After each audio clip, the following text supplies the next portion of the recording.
Good morning, everyone, and welcome.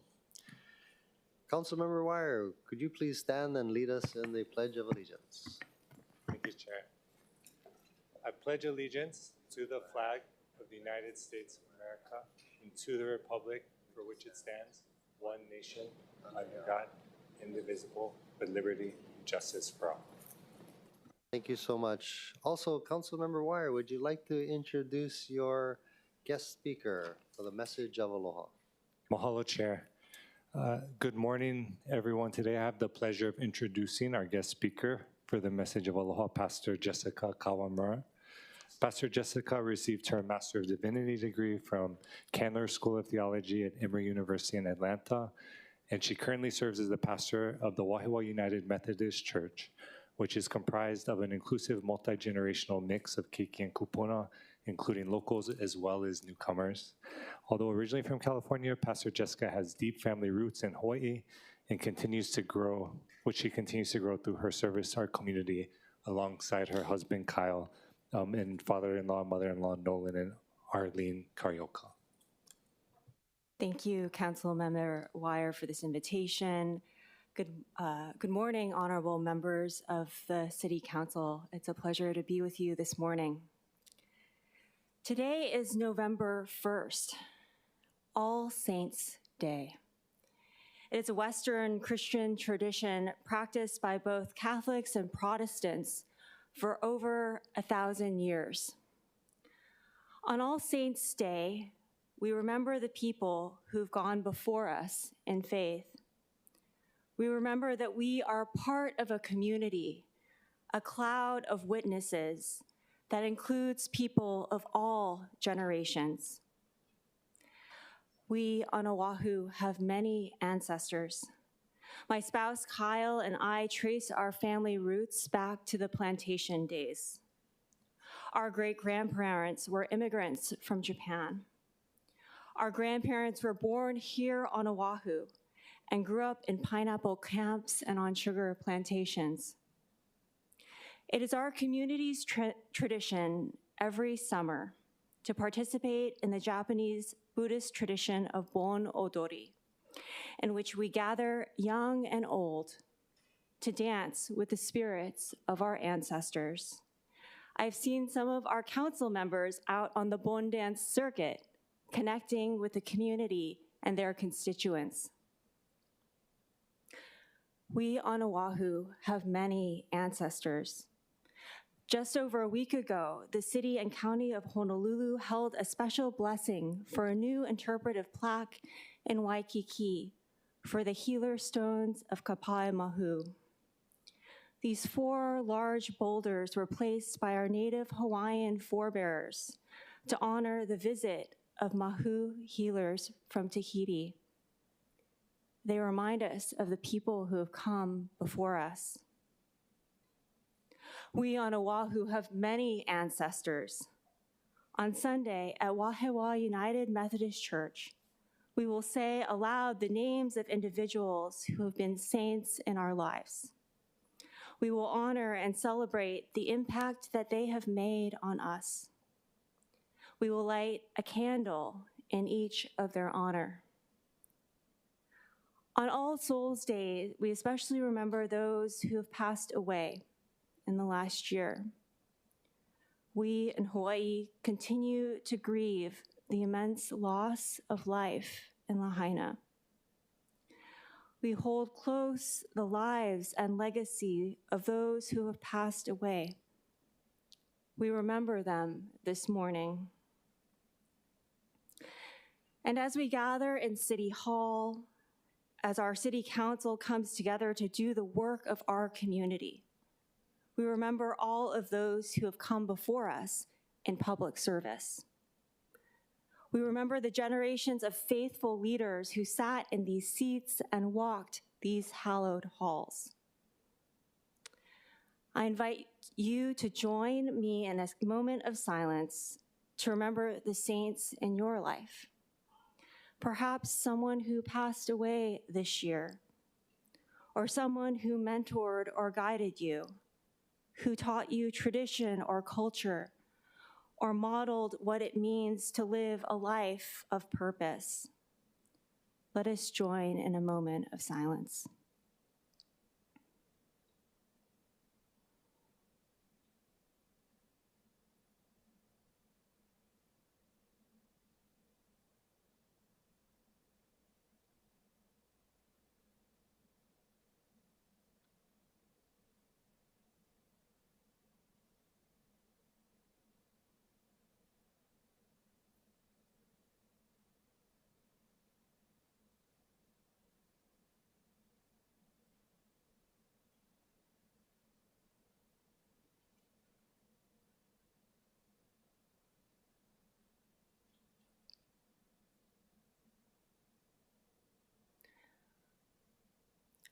I will close with a blessing. If you like, you can join me in an attitude of prayer.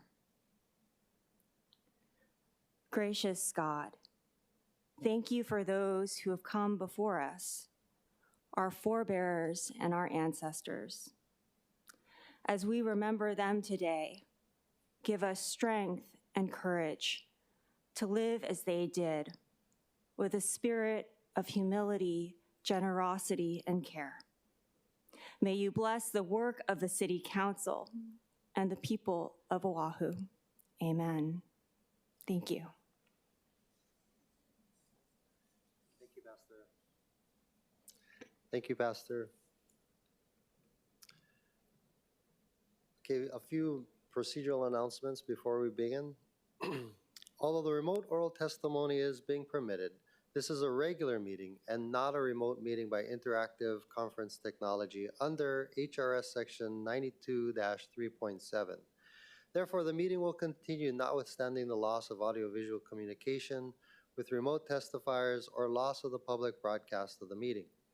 Members of the public will be allowed to provide oral testimony on all items on the agenda, either in person, in the council chamber, or remotely. Before testifying, each person shall state their full name and the agenda item they are testifying on. Each speaker may not have anyone else read their statement and is limited to a 3-minute presentation on all public hearing and new business items, and a 1-minute presentation on all other items. Registered in-person testifiers will be called first. When your name is called, please proceed to the podium and begin by stating your name and the item you will be speaking on. When I call for anyone who has not registered to speak in person, please line up to the right of the podium, and when it is your turn, proceed to the podium. Begin by stating your name and the item you are speaking on. All persons who have registered to testify remotely by video conference or phone will then be called. When your name is called, please monitor your screen and activate your audio feed when prompted. When I call for anyone else standing by remotely, please utilize the Zoom raise hand button to indicate your desire to speak. For those joining us by telephone only, please press *9 to indicate your desire to speak. The following are some friendly reminders and tips. Video conference from a quiet location if possible. If you are also watching the proceeding on Olelo, please mute your device at the time you are called to testify. When the timer on the screen reaches 0, please conclude your remarks promptly. For those who are joining us by telephone only, I will identify you by the last 3 digits of your phone number. When your number is called, press *6 to unmute yourself when prompted. Written testimonies include the testifier's address, email address, and phone number, and will be available to the public as described on the posted agenda. As a courtesy, please turn off all cell phones for the duration of the meeting. Members, the following items were not posted on the agenda for consideration. On page 9, we have 2 proposed FD1 amendments to Bill 6, CD2, relating to professional self-certification. On page 19, we have a proposed FD1 amendment to Resolution 23-255, commemorating the 13th anniversary of the enactment of the Public Law 103-150, the Apology Resolution. And on page 25, we have a proposed FD1 amendment to Resolution 23-268, relating to the 2024 Hawaii State Association of Counties legislative package. Copies are available at the City Clerk's office downstairs in room 203. I'd like to call our meeting to order. Mr. Clerk, please call the roll. Councilmember Cordero, Present. Councilmember Dos Santos Tam, Present. Councilmember Kia-Aina, Here. Councilmember Okimoto, Present. Councilmember Say, Councilmember Talba, Here. Councilmember Tupola, Ayo. Councilmember Wire, Here. Chair Waters. Here. Mr. Chair, 9 members are present. Thank you. Floor Leader Cordero, would you like to introduce any of our guests? Aloha, Chair and members. I would like to introduce nominees for our boards and commissions, as well as members of the administration, and want to thank everyone for joining us this Wednesday morning. Mahalo. Thank you. Vice Chair Kia-Aina, motion to approve the minutes. I move that the minutes of the 14th session be approved. Second. It's been moved and seconded. Are there any testifiers, Mr. Clerk? Mr. Chair, we have none. Thank you. Members are in discussion. Seeing none, any objections or reservations? Noting no objections or reservations, the minutes have been approved. Turning to the top of page 4, order of the day. From the Committee on Budget, Councilmember Cordero. I move that Committee Report 267 and Resolution 23-220, CD1, as amended, be adopted. Second. It's been moved and seconded. Councilmember Cordero for the explanation. This resolution confirms the reappointment of Mr. Vince Otsuka to serve on the Board of Review 3 for Real Property Tax Appeals of the City and County of Honolulu. Thank you very much. I see Mr. Otsuka here. Would you like to say a few words? And thank you for joining us today.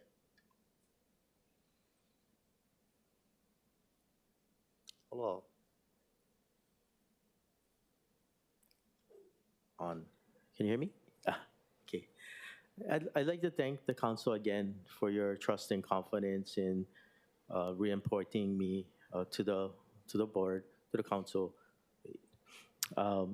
Again, like I mentioned before, I think it's a really important position, giving the community the opportunity to let us know the concerns that they're having and trying to help them.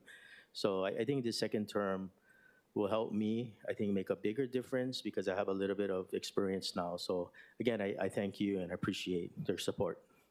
Thank you. Members, any questions for Mr. Otsuka?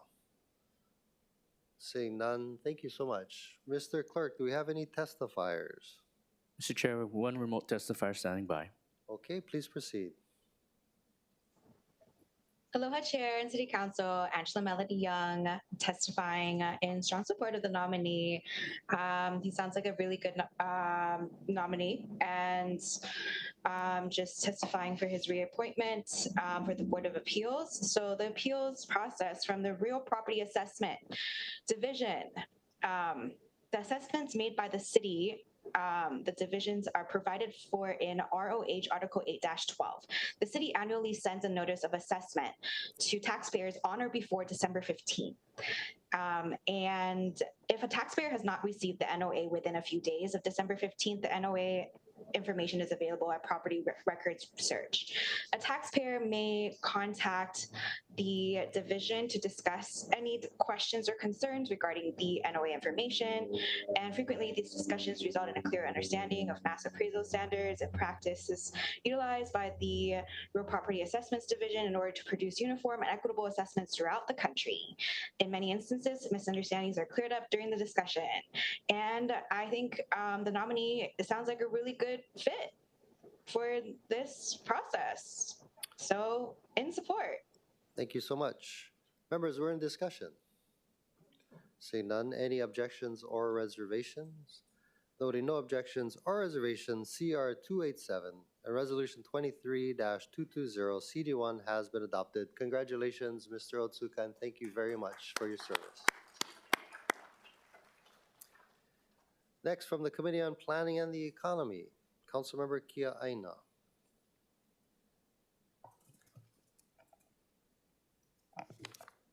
I'm sorry, we're on page 5, right? Bottom of page 4. Oh, bottom of page 4. I move that Committee Report 309 and Resolution 23-218 CD1 as amended be adopted. Second. It's been moved and seconded. Councilmember Kia Aina for the explanation. This resolution confirms the appointment of Joseph Bach to serve on the Liquor Commission of the City and County of Honolulu. Thank you so much. I see Mr. Bach here. Aloha and welcome. Would you like to say a few words? Good morning, Council. Thank you for the opportunity to support the Liquor Commission. I look forward to participating, learning about the process, and doing what I can to improve our city government. Thank you so much. Members, do you have any questions for Mr. Bach? Seeing none, thank you. Thank you. Mr. Clerk, do we have any testifiers? Mr. Chair, we have none. Thank you. Members, we're in discussion. Noting none, any objections or reservations? Noting no objections or reservations, CR 309 and Resolution 23-218, CD1 has been adopted. Congratulations, Mr. Bach, and thank you very much for your service. Moving to the top of page 5, Councilmember Kia Aina. I move that Committee Report 310 and Resolution 23-219 be adopted. Second. It's been moved and seconded. Councilmember Kia Aina for the explanation. This resolution confirms the appointment of Kevin Sakamoto to serve on the Liquor Commission of the City and County of Honolulu. Thank you very much, Mr. Sakamoto. Aloha, welcome. Would you like to say a few words? Good morning, Chair, Vice Chair, members of the Council. Just wanted to express my appreciation for the confidence that you've put in me to serve on this important commission and look forward to helping the best that I can. Thank you. Members, any questions for Mr. Sakamoto? Seeing none. Mr. Clerk, do we have any testifiers? Mr. Chair, we have one remote testifier standing by. Please proceed. Aloha, Chair and City Council. Angela Melody Young testifying in strong support of the nominee and of Kevin's confidence to serve on the Liquor Commission, especially as there was previously a very public thing about the gay bar, and from DOH, the state has also said it released a statement on transgender rights and public health. So it really matters, right? The way that we operate as we relate to gay and lesbian and transgender and the transgender community. So and in alignment with DOH's mission, the statement from DOH denounces discrimination, including transphobia and transphobic action, which is recognized as a threat to public health.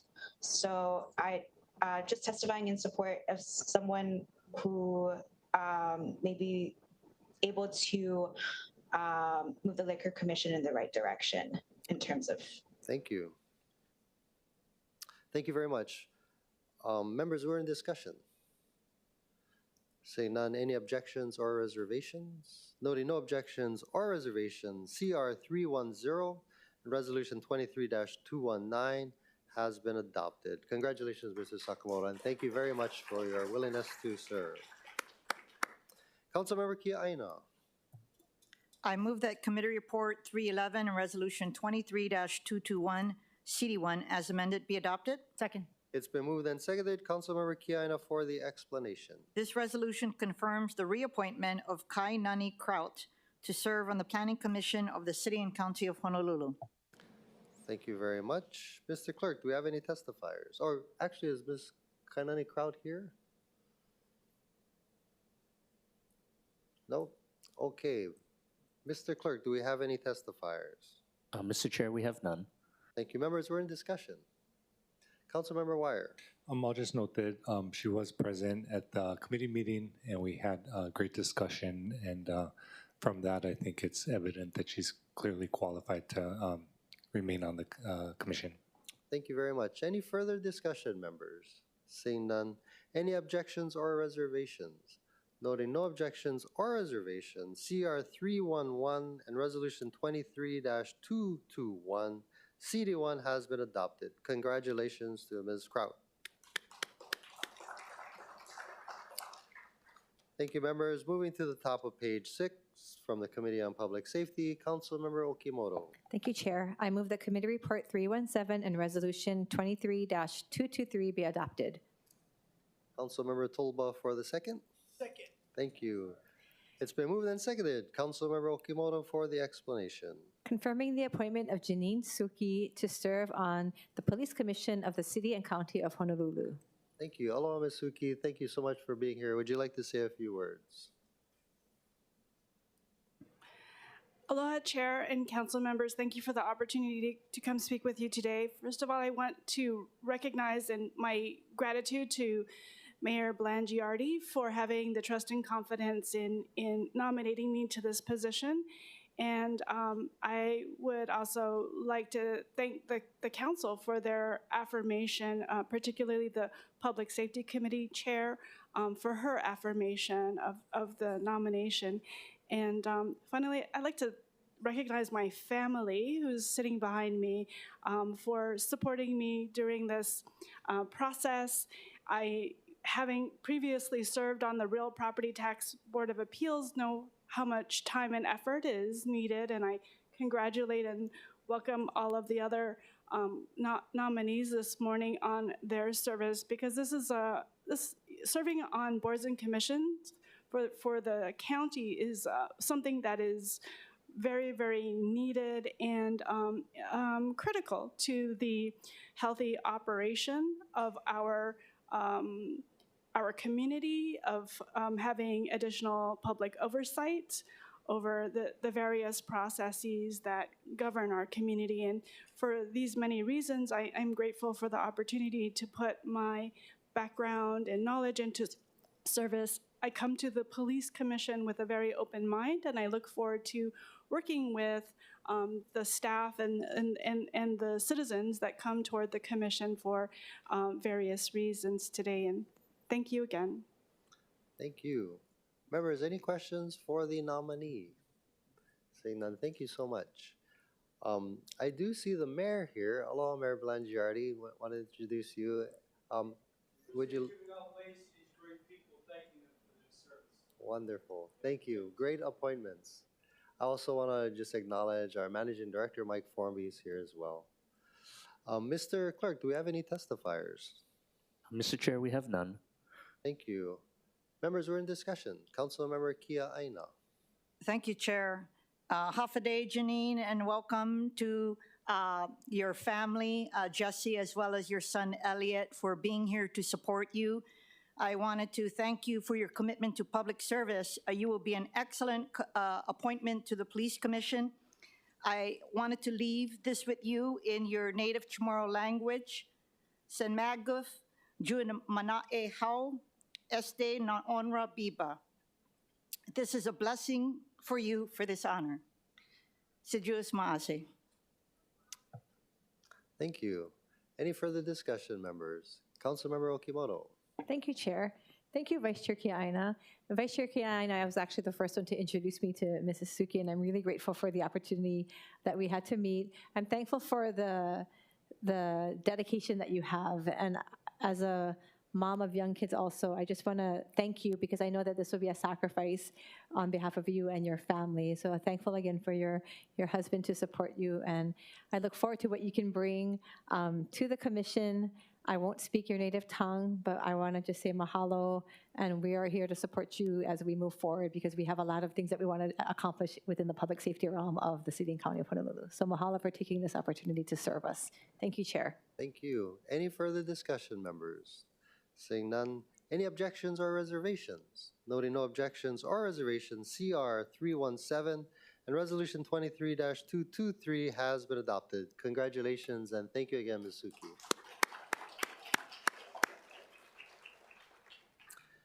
Members, now moving to the top of page 7. Resolution 23-237, authorizing the use of overt video monitoring in the City and County of Honolulu to prevent and deter general criminal activity and achieve the legitimate law enforcement objective and legitimate public purpose of ensuring a safe and secure 2023 Honolulu Marathon. Mr. Clerk, do we have any testifiers? Mr. Chair, we have none. Thank you. Members, we're in discussion. Seeing none, Resolution 23-237 has been referred to the Committee on Public Safety. From the Committee on Zoning, Councilmember Say. Mr. Chair, I move that committee report number 299 be adopted and resolution 23-244 and the proposed committee draft 1 be referred back to the Committee on Zoning. Second.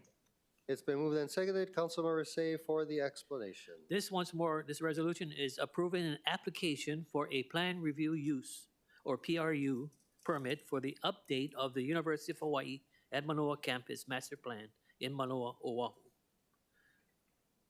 Thank you. I see that we have two registered in-person testifiers, Jan Govea followed by Nathaniel Kinney. Is Ms. Govea here? Oh, there she is. Aloha, welcome. Good morning, Chair, Vice Chair, members of the Council. I'm Jan Govea, Vice President for Administration at the University.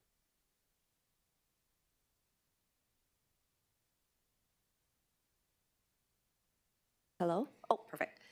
We have submitted written testimony in support of this resolution. We do thank the Council for your consideration. Our PRU does reflect actually a few years of stakeholder input between our campus community, our neighboring community, that really envisions the build out for the Manoa campus over the next 5 to 10 years. We're excited about the growth and direction that we are headed in under the plan, and we greatly appreciate your support and consideration. Thank you. Thank you very much. Members, any questions for Ms. Govea? Seeing none, thank you so much. Is Nathaniel Kinney here?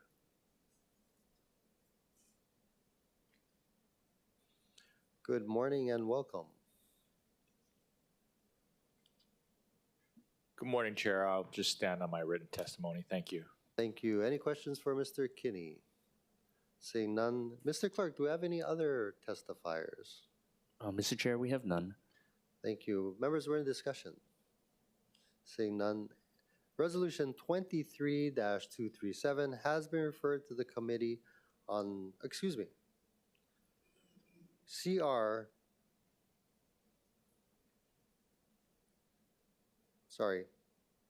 Any objections or reservations? Noting no objections or reservations, CR 299 has been adopted and Resolution 23-244 and the proposed CD1 have been referred back to the Committee on Zoning. Now moving to the top of page 8, from the Committee on Housing, Sustainability, and Health, Councilmember Wire. I move that Committee Report 305 be adopted and Bill 56 pass second reading. Second. It's been moved and seconded. Councilmember Wire for the explanation. And this is relating to Commercial Property Assessed Financing Program. Thank you very much. Mr. Clerk, I note that we have 6 registered speakers, starting with Michael Yaki. Michael Yaki available.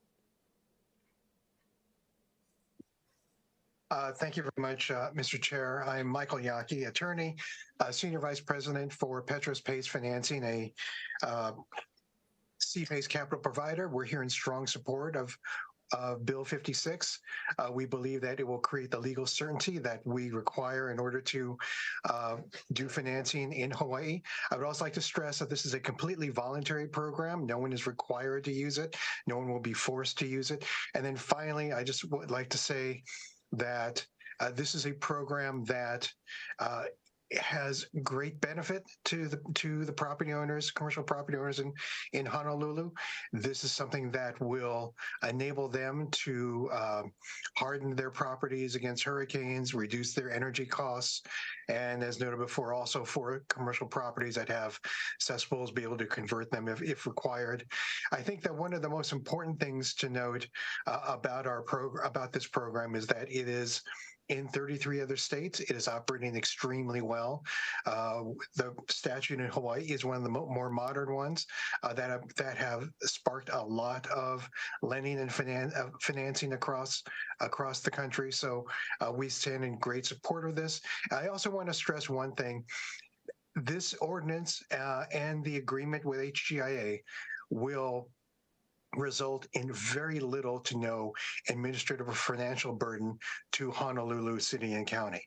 The way it will be administered is one where HJA conducts almost all of it, including the billing and collection, and the amount of work that would be required of the city would be very minimal indeed. Thank you very much for your time. Thank you. Members, any questions for the testifier? Seeing none, thank you, Mr. Yaki. Next, we have Gwen Yamamoto Lau. Aloha, welcome.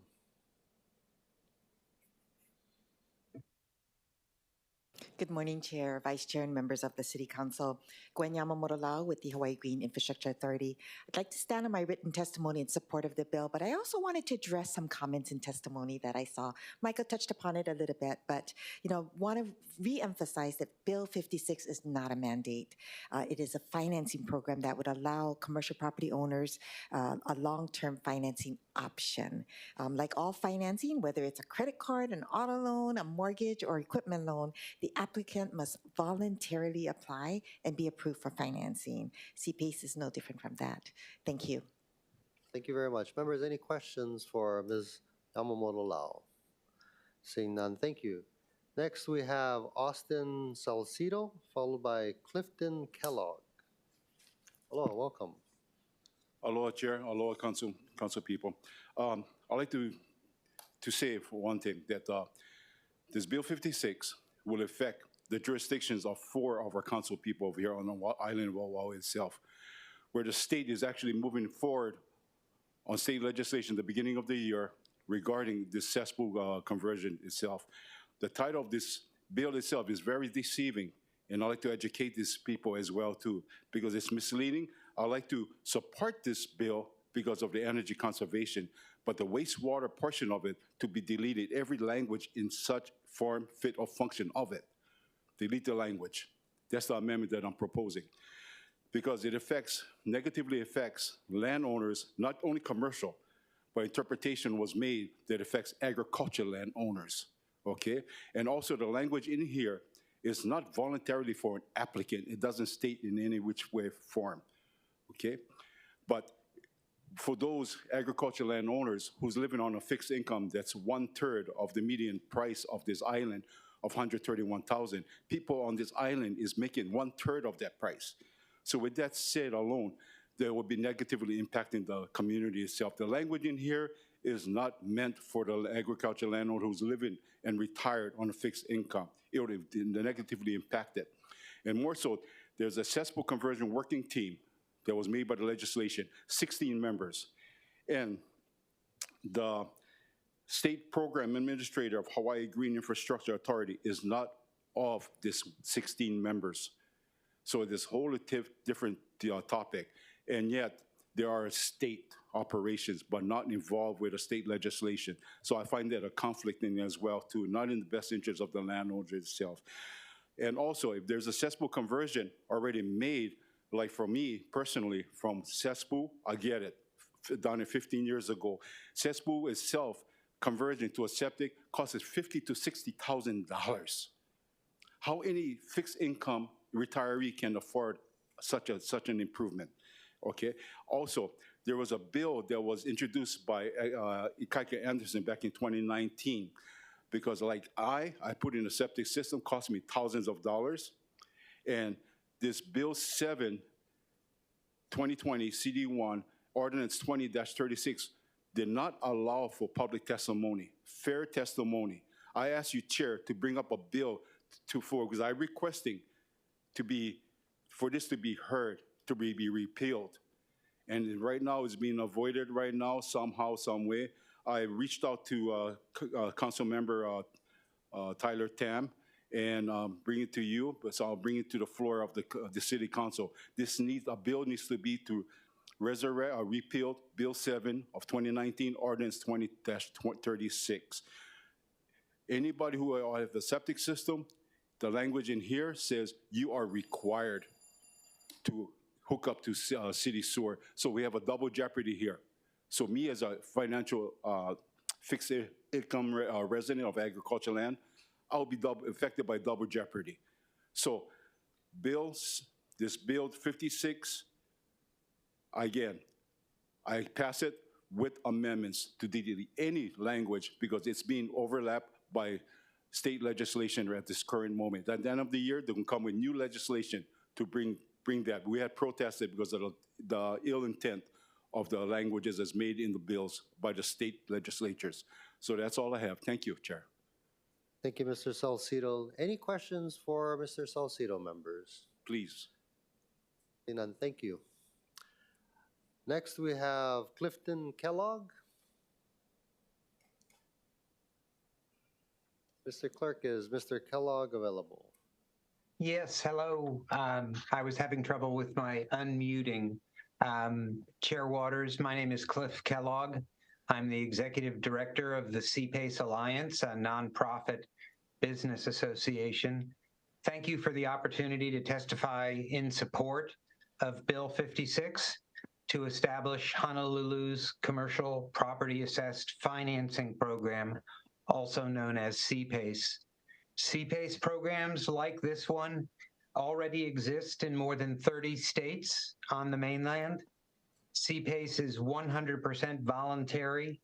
It is offered as an option for commercial property owners who wish to obtain financing to pay for clean energy or energy efficiency technology or storm resiliency measures, or if they wish to voluntarily use this financing, they can use it for septic systems as they wish. On the mainland, over 3,000 commercial properties have requested and obtained this kind of financing. In Hawaii, the CPACE program would be run by the Green Infrastructure Authority. There is no budget cost to the city. The ordinance allows a commercial property owner, if they wish, to pledge property tax assessments as collateral for CPACE funding. CPACE is not a requirement for anyone. It is 100% voluntary. The Green Infrastructure Authority will send the invoices to any commercial property owner that wishes to participate, and the Infrastructure Authority will collect the special assessment. Any enforcement expenses, if they were ever necessary, would be charged to the private sector provider of funds. The CPACE Alliance supports the amendments that have previously been recommended by the Green Infrastructure Authority and were previously part of the testimony of the Green Infrastructure Authority's Executive Director, Gwen Yamamoto. Thank you for the opportunity to testify in support of Bill 56. That concludes my testimony. Thank you, Mr. Kellogg. Members, any questions for the testifier? Seeing none, thank you again. Next, we have Genevieve Sherman, followed by Mark Glick. Aloha. Aloha, members and chair. Can you hear me? Yes, we can. Please proceed. Great. Good afternoon. My name is Genevieve Sherman. I act as head of sustainability and policy for Nuveen Green Capital. We are a national leader in sustainable commercial real estate finance. We utilize commercial property assessed clean energy programs all around the country. Echoing some of the other folks testifying today, this is a powerful tool that is made available to commercial property owners who can voluntarily make clean energy, energy efficiency, water conservation, and resiliency improvements to their buildings through having access to this program. Just for Nuveen Green Capital, the projects that we've funded over the last decade have resulted in nearly $2 billion in energy and water operating cost savings for these commercial businesses, nearly 3 million megawatt hours in energy savings. They have helped to create green collar jobs and, of course, reduce carbon that otherwise would have been emitted into the atmosphere. We wanted to stress that this program is a voluntary program if Honolulu is to adopt its ordinance. This is not a mandate. It does not require any commercial property owner to install specific equipment in their buildings. It is purely a voluntary program, and it would allow commercial businesses to raise their hand and say, hey, I have this facility, I want to make these improvements to it, and I can now access financing to do it because the program has been made available. This program is also just for commercial businesses, not for individual homeowners. I finally just want to echo my colleagues in emphasizing that this will be a fantastic program that will not create significant administrative burden for the city of Honolulu due to the administrative structure that's been proposed for the program. I'm happy to address any questions members may have. Thank you for your time. Thank you. Members, any questions for Ms. Sherman? Seeing none, thank you. Next is Mark Glick, G-L-I-C-K. Mr. Chair, the testifier is not logged on. Okay, thank you very much. Mr. Clerk, is there anybody else who'd like to testify on Bill 56? Yeah, I believe we have one person standing by online and one person in the chamber. Let's start with the person in chamber. Aloha, welcome.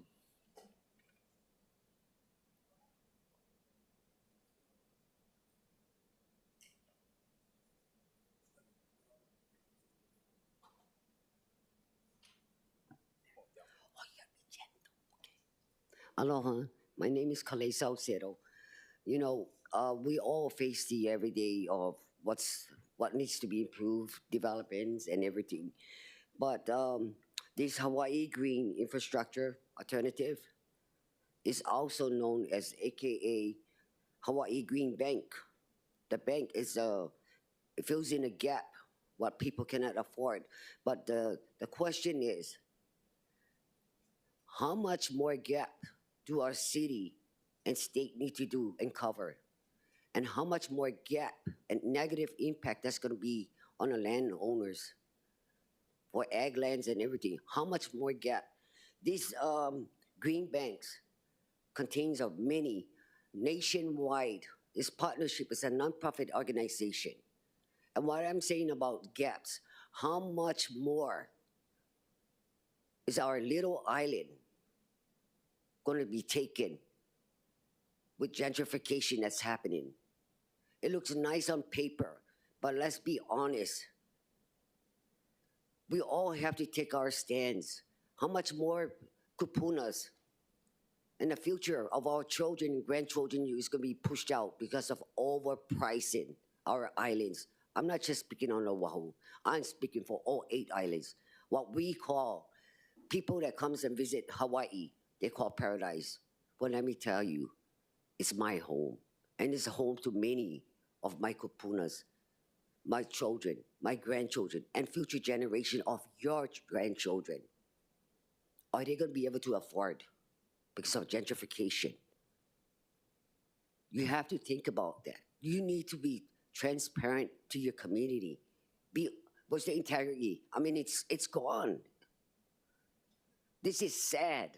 It breaks my heart to see my kupunas cannot even afford here. And I stand for my kupunas. I stand for the safety of the children. I stand for a lot.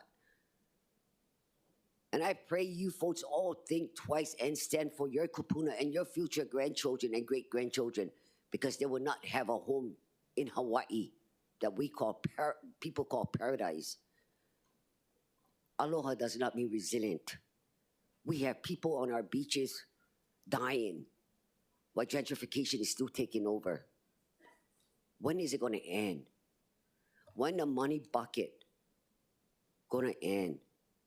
You have to take care of your island before you take care of other people or invite or open door nationally. It's a nonprofit organization, Green Bank, and our state is involved with it. From Japan to all different nationality, it's around the world. And it says it's voluntary. When a kupuna cannot afford, they're going to figure out any way. Oh, I cannot afford this. You know, maybe I could use my taxes, my TMK exception for it. Be honest. That is an entrapment for my kupunas. They don't understand these kind of languages. But every day they're asking questions. Hold your town hall. Inform your kupunas. Inform the people that built Hawaii, not gentrification and sink them down. They came to paradise to make a home because it was safe. Paradise is not safe anymore. Gentrification is taking over. And that's the sad part. Find it in your heart, and it's called pono. Find the goodness in your heart. not your back pocket. That's all I have to say. Mahalo. Thank you, Ms. Salcido. Is there anybody else who wishes to testify on Bill 56? Seeing none, members, we're in discussion. Oh, we have one person online. Sorry. Please proceed.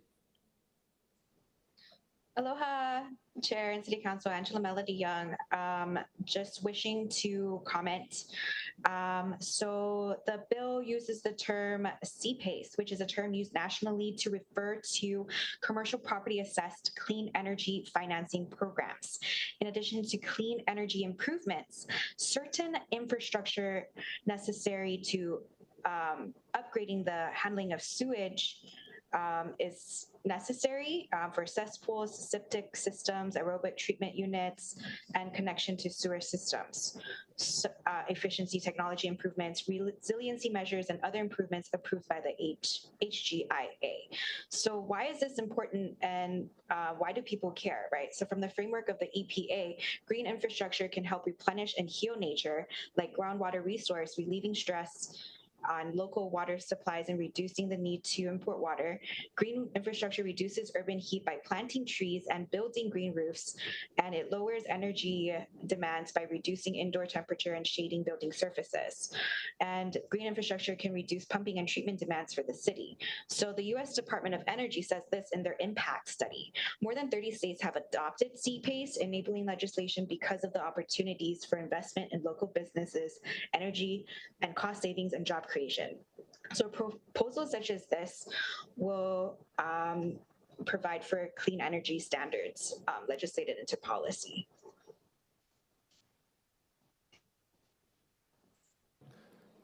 Thank you very much. Mr. Clerk, do we have any other testifiers? Mr. Chair, we have Chun James also standing by. Okay, please proceed. Aloha, can you hear me? Yes, we can. Can you hear me? Yes. Thank you. Wonderful. Wonderful. I have been so overwhelmed with other things that I have not really gone through this schedule this time around. But I am really concerned about the comments made by the two Kama'aina residents. And like them, usually when there's so many bills and resolutions that go to, we're so busy, and I ask people, finance world, what this about. It's about the financing, and I have not been able to get an answer.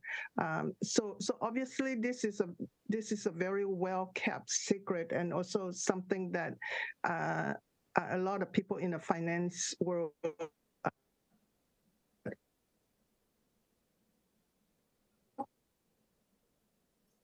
Kama'aina residents, and one is that are residents really going to be forced to be connected to the sewer, even if they have converted from cesspool to septic tank? Because that would be certainly a huge issue. If sewers are being converted, a lot of our area, especially in the rural area, North Shore, Waianae, Waimanalo, all those areas are all non-sewered. And if you were to say everyone has to be sewered at some point, it is going to be massive costs. And so are you then saying that if you cannot afford to connect to sewer, fine, we will help you borrow money to afford take care of your wastewater. Don't get me wrong, I am all for the environment and to protect the environment.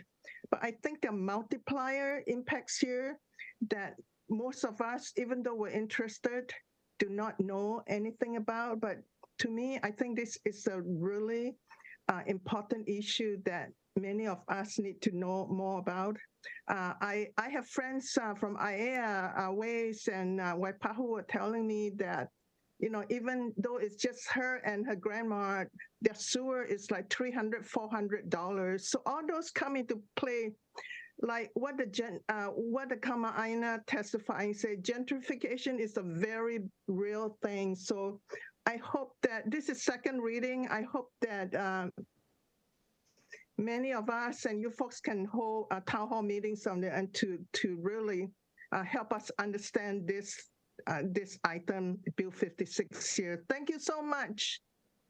Thank you. Members, any questions for the testifier? Councilmember Wire. Mahalo, Chair. And mahalo for your testimony, Chun. This is Matt. I just wanted to ask, since it will likely be coming back to committee, if you think you could maybe email some specific questions you want us to follow up on. I think we'll have folks at committee talk about kind of the impacts and the financing, but I think you bring up some good points. I think you're still muted as well. Yeah, thank you. Thank you very much. We will certainly do that. You know, there's always so much going on that we cannot, read the fine print of everything. So I appreciate that invitation. Okay, and same for the testifiers today, because I think a lot of truth was spoken about gentrification and just cost of living. I think ultimately, just cesspool specifically, right, and conversion is a mandate from the state. And so our hands are tied in a lot of ways, but then ultimately, are there avenues that we can provide options and potential relief? And so I think this is really just intended to be a financing option for folks that are currently feeling the burden, right, and costs of potentially having to convert, amongst the other, renewable energy projects they could do. So that's definitely the goal. Mahalo, Chair. Thank you. Thank you for the clarification. Go ahead, Ms. James. Did you have a response to Councilmember Wire? No, I say understood. Thank you. Thank you. Mr. Clerk, do we have any other testifiers on Bill 56? Mr. Chair, that concludes the testifiers. Thank you. Members, we're in discussion. Councilmember Tupola. Thank you, Mr. Chair. So I just want to say 1,000% support the Salcedos. They're huge community advocates in Waianae. They're the main reason why we got a lot of stuff done out in Kea'au. And their concerns about ag land, about kupuna, all has to do with the state mandate that was passed years ago, changing the cesspools into septic tanks for health and safety reasons, so the legislature said. However, as we're going to talk later in this agenda, the mandate came with no money. So they said, hey, spend 50 grand of your money, change it over for the health and safety, but good luck with that. So that's been really tough on people, and that deadline is coming up. This year in the legislature, the bill that was going to start to prioritize so that not everybody was going to be blanketed by the date actually died in the House. So hopefully they can take care of it this year, because as the date approaches, people are, not wanting to get fined or burdened by this for something that they truly can't afford. Likewise, previous committees, we talked about one in Eva, and it was the same idea. Yes, they want people to convert to septic, but again, with no funding, it's impossible for people to just say, sure, I'll drop 12 grand to dig a trench, connect it to the city pipe, and then start to pay. And I know the city did some alleviance where they're going to pay the first 25 or 30 years of the wastewater, but still, the long of the short story is that there's no funding for this. So I just wanted to talk briefly about my support, and not necessarily about the cesspool conversions, but why I think this financing tool could help what we need to do with retrofitting and installing sprinklers.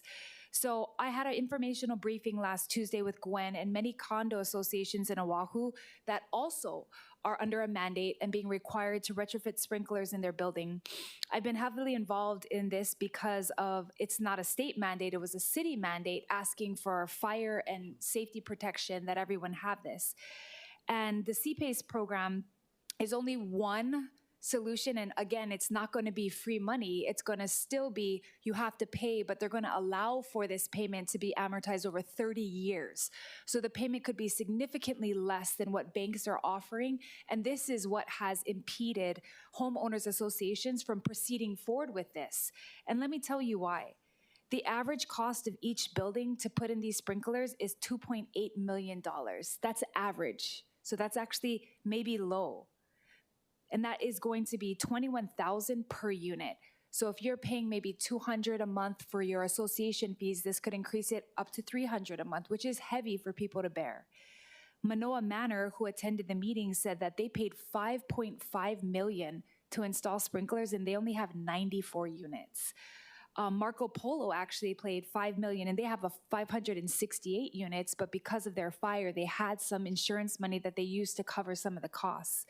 I also covered 2 other programs that the city is offering to help with this to offset costs, such as the free water meter installation, and they're giving a $2,000 tax credit for people who install the sprinklers. But again, that's not going to take care of the financing. That's what this program is about.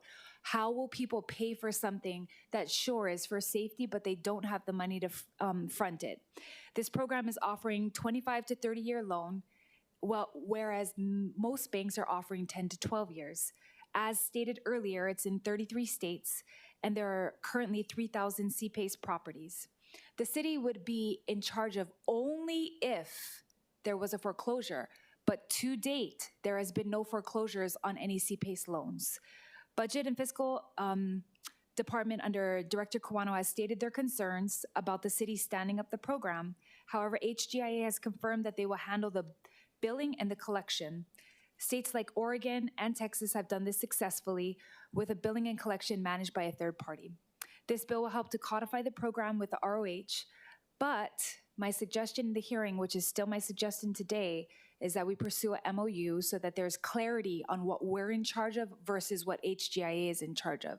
We do not want to overburden or overtax BFS with a new software system, billing, foreclosures, all kinds of other things. We want to just make it clear what the city will be in charge of and what they will be in charge of. HGIA has been responsive and said that they're fine with that.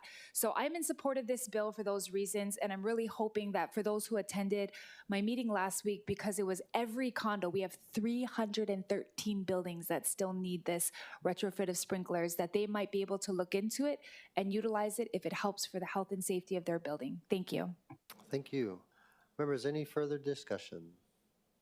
Councilmember Say. Yes, Mr. Chair, in support, but I think we should have, when we get the next hearing, address it as far as, is it a special assessment property tax increase on top of what the present assessment is? That is going to the fund. Or is it going to be correlated whereby as assessments increase per year, that a percentage be set aside to the condominium or to these commercial buildings?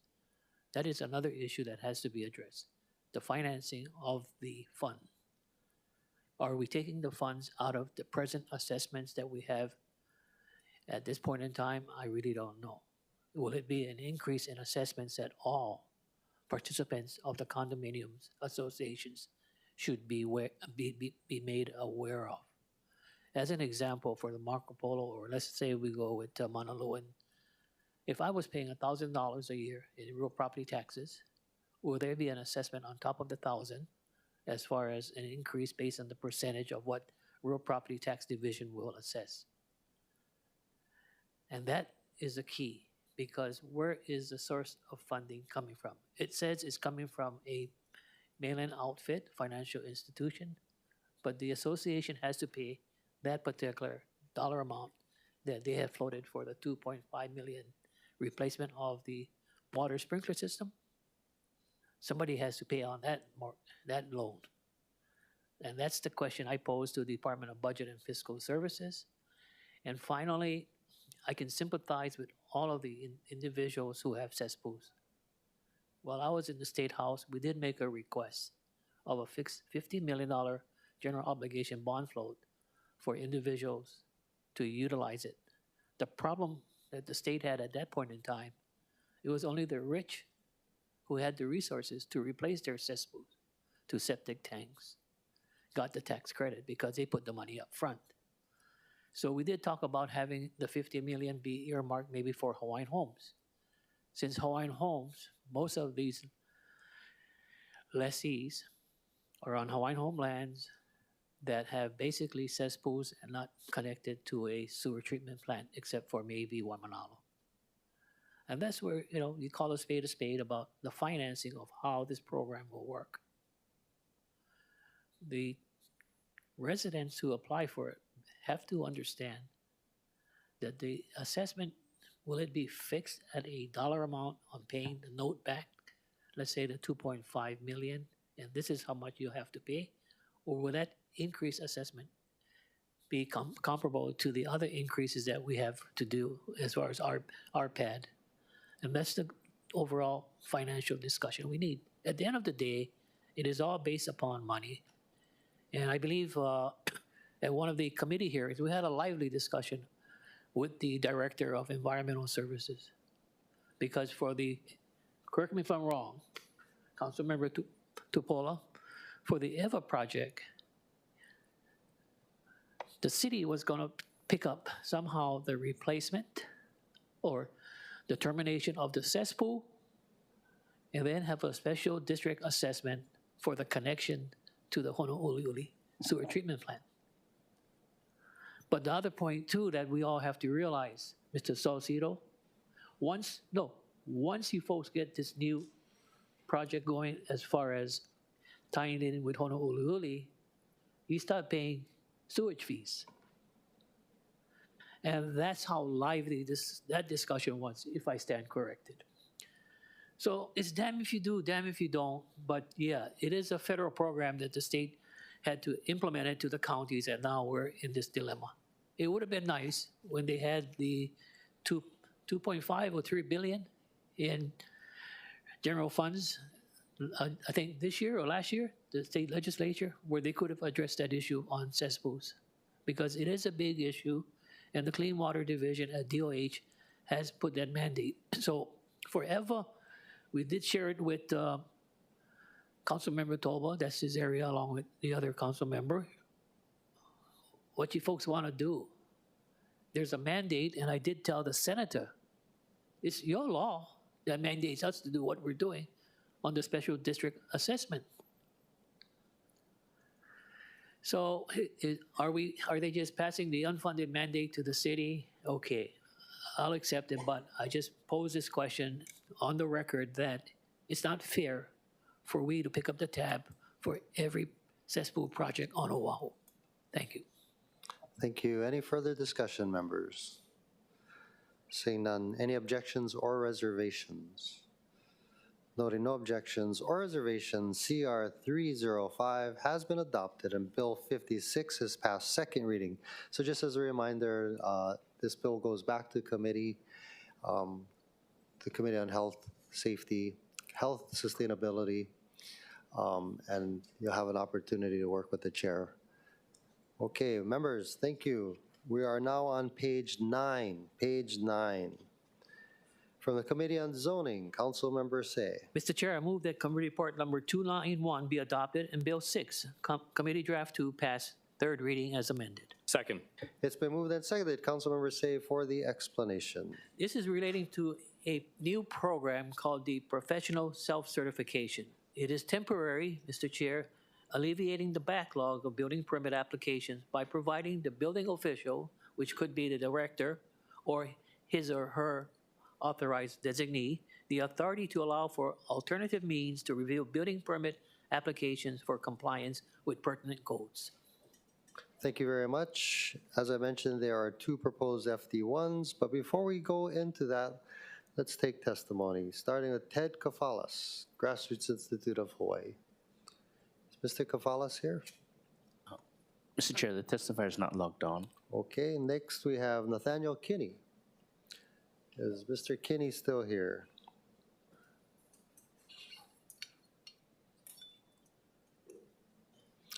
Hello and welcome.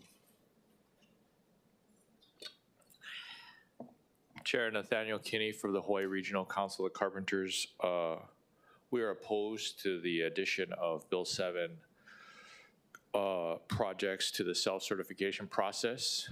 In my testimony, I noted that there is a report from DPP entitled The History and Explanation of Ordinance 19-8 regarding Bill 7. This is an August 2023 report. And some of the things that DPP says about these Bill 7 projects is that there's been several code review challenges, fire protection system for non-compliance, plumbing and mechanical noncompliance, common electrical code comments with incorrect electrical load calculations, as well as common review challenges with these Bill 7 projects, noted of which a lack of general coordination and implementation of designs, insufficient or missing information which prevents the verification of code compliance. I don't believe these projects are necessarily congruent with self-certification, and that is why we're opposed to Bill 7 projects being added to self-certification. Thank you. Thank you very much. Mr. Clerk, is there any other registered testifiers? No, Mr. Chair, but we have one person standing by. Okay, Remote. please proceed. Aloha City Council, Angela Melody Young, on behalf of CARES and wishing to comment. So a lot of cities are all experiencing slow governmental processes as it relates to building. It's not just a concern within our city. Slow governmental processes hinder development throughout the community, and the barriers are so burdensome. It affects the housing crisis, homelessness, commercial buildings, and residential buildings. The affordable housing crisis, homelessness, and building processes are interconnected, and the purpose of this ordinance is to help alleviate the backlog of building permit applications and reviews. A lot of the people from staff to representatives, government agencies, state and city offices, and developers experience the frustration of the process as is. There's a lot of frustration with the procedures of regulatory burdens and rules in the law as is. And so self-certification can be very helpful to expedite the building processes because as long as it does not compromise on health, culture, safety, and environment. Thank you. Thank you very much. Mr. Clerk, is there any other testifiers? Mr. Chair, that concludes the testifiers. Thank you. Members, we're in discussion. Councilmember Kia Aina. Thank you, Chair. While I can appreciate the ROH Chapter 2 or Bill 7, Chapter 32 or Bill 7 rental housing projects should be expedited based on existing language in the ordinance, which envisions building permits to be automatically approved after a certain period of time. I understand from the Department of Permitting and Planning that many of these projects require more review because there are often errors and other non-compliance issues with the application. DPP has reported that these projects are often led by less experienced developers, and that some of these issues have raised public health and safety concerns. And I know one of the testifiers had mentioned it, but I just want to flag it for my colleagues. I have it, we have copies of it at your desk, and this is referring to an explanation of the Bill 7 projects at a zoning hearing on August 23rd. And in this explanation, they talked about non-compliance with fire protection, insufficient sprinkler coverage, non-compliance with plumbing, missing or misplaced water supply valves for units, such drainage issues, electrical issues, incorrect electrical load calculations, insufficient number or replacement of outlets, etc. Lack of general coordination and completeness of designs, insufficient or missing info, and conflicting information between disciplines, different layouts, different locations of utility services, etc. Therefore, I cannot in good conscience vote for a policy that involve public health and safety. Moreover, other developers have raised parity issues over why these affordable housing projects would get special treatment, especially when other programs also have expediting requirements and may involve much more experienced developers. Finally, I am hoping we can focus on the building permit process overall, improve the already existing third-party review process, which we have seen still has a lot of issues. And I think there may be other ways to address the concerns of the Chapter 32 developers that is not self-certification. Accordingly, one of my proposed FDs ending in 997 would remove Chapter 32 rental housing projects from the list of eligible projects that can use self-certification. The the underlying Bill 6 would still retain the process, the eligibility for commercial building tenant improvements and residential projects located or managed by the Department of Hawaiian Homelands. I've also introduced another FD ending in 998, which mitigates some but not all of my concerns. It would only allow self-certification for Chapter 32 projects if the certified professional has previously obtained at least 2 building permits and 1 certificate of occupancy for other Chapter 32 projects. This means that they have some experience on these types of projects. Thank you. Thank you very much. Any further discussion, members? Mr. Chair, may I respond? Absolutely. Councilmember Say. Is it going to be both FD1 and FD2 from the respective council member? No, I appreciate that. Thank you very much. For the FD1, Mr. Chair, I can understand her concern in regards to Bill 7 being incorporated into the self-certification temporary program. Temporary. The idea was that when you incorporate Bill 7 into this self-certification, you're giving the administration the opportunity to have 3 bites at the apple. Third-party review, special assignment investigations, and this particular program of self-certification. For the district that I do represent, a great majority of the area is apartment zone. Bill 7 deals with apartment zoning, not residential, apartment zone. And if we are to address the 22,000 shortage of housing units in the county of Oahu, this is just another tool that I thought the department could utilize. Other than that, it's going to be 4 years, and then you folks, we all get a chance to review it once more if the program is successful or not.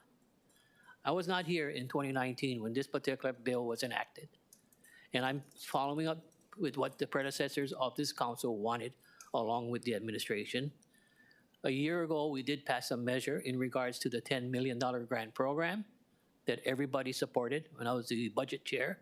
And today, I am also supporting it on the premise that you have to give this program an opportunity to succeed if we are going to address our housing shortage. 100% AMI for those particular units. And it was basically trying our best to utilize your primary urban center in addressing our shortage. I've agreed with a lot of the members of this council that for those that have representation in the country, keep the country. But at some point in time, the brunt of the pressure will fall upon our primary urban center development plans. So in closing, I can respect the amendments of both. The first one, deleting Chapter 32, and secondly, coming up with provisions as far as what the qualifications are. Mr. Chair, I truly believe that at the end of the bill, there is a provision where the building official will be promulgating rules. And with the statements made by the council member, that could be also a part of the record to ask that they consider what she has proposed as a FD2. So thank you very much. And, I hope this opportunity will be given to those particular applicants. And if the report shows that a lot of them did not make it, it tells us that the program may not be worth what it is. But I'm saying, let's give it a chance since we have adopted the $10 million grant program along with the extension of Bill 7. Thank you. Thank you. Any further discussion? Councilmember Wire followed by Councilmember Cordero. And at this point, there is not a motion being made. I anticipate one, but it's a good opportunity to have a discussion. And I want to just point out that hopefully everyone has read both proposed amendments as well as Bill 6. So please proceed, Councilmember Wire. No, mahalo for that, Chair. And just briefly, just wanted to note that I think both amendments or proposed FDs, the 0997 and the 0998, are reasonable. And, appreciate the due diligence of Vice Chair. And so I feel comfortable supporting either. Appreciate the work of Zoning Chair as well. And so in looking at the 0998, I do think it provides a compromise. That would be the second one that Vice Chair referenced, providing criteria before these projects are subject to the allowed self-certification under the bill. Mahalo, Chair. Thank you. Councilmember Cordero. Thank you, Chair. I know that we had a great discussion, especially even hearing from members of the public who do Bill 7 type of projects in the zoning committee. And in the zoning committee, of course, I supported the zoning chair's recommendation, but reviewing the different floor drafts and understanding a little bit more of the concerns that we did have relating to Bill 7 projects, understanding we do have the extension and the grant program.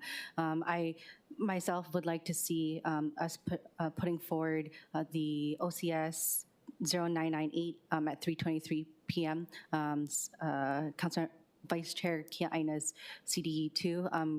Councilmember Wire, I guess, kind of basically said what I was going to say. I agree. Thank you very much. Any further discussion? Councilmember Tupola. Thank you, Chair. Yeah, thank you very much for the continued discussion on this proposal of self-certification. We've kind of, gosh, how do we describe it? We've had a lot of opposition and then support and opposition. Okay, this is my thing, and Councilmember Say said it. Either we're in support of Chapter 32 projects or we're not, because I think he's trying to chart a course to try to see it succeed. I don't know if you remember, but in 2021, we were all disappointed because like 2 had come out of 4 years of waiting.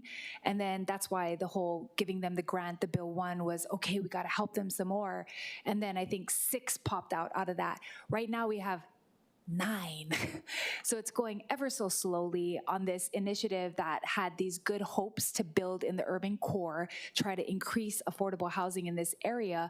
So when I looked back on the votes for the grant to help provide funding for Bill 7 or Chapter 32 projects, everyone voted yes on it.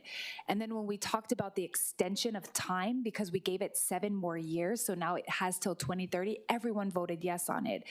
And so I think with that statement saying, okay, we're trying to help these projects succeed, let me tell you why DPP would probably prefer self-certification over what's written in the law.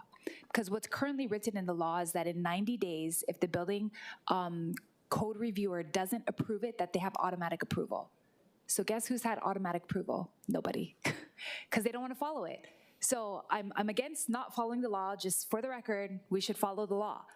But why would self-certification be better than 90-day automatic approval? Because you still have to circle back to the DPP in order to get the final permit. So that's how they know about all the problems, the code review problems, whatever, which everyone has issues with their permits. So I think that for us to be safe, this would be the better route. And to be clear, that second version of the proposed floor draft could be and probably will be included in the admin rules. They've been convening a group already about this and have the full layout, and they're trying to pass it after this bill is done. So just for the record, I just don't like the let's keep moving the goalpost, because I think the zoning chair is charting a course to try to see if we can't help these projects succeed. Although it's been very difficult, I think we either should support them or not, and not continue to cut out the legs or change the end goal, because either way, I think that self-certification may help them, but everyone still has to circle back around to DPP. Third-party reviewers don't get automatic approval. Self-certification and Chapter 32 projects don't get automatic approval. So far, we've seen nobody get that. So DPP is checking things on the back end on everything that's coming through. And for those reasons, I would support the current draft. And whatever happens today, I do think that it'll be resolved in admin rules. Thank you. Thank you. Councilmember Dos Santos Tam. Thank you, Chair.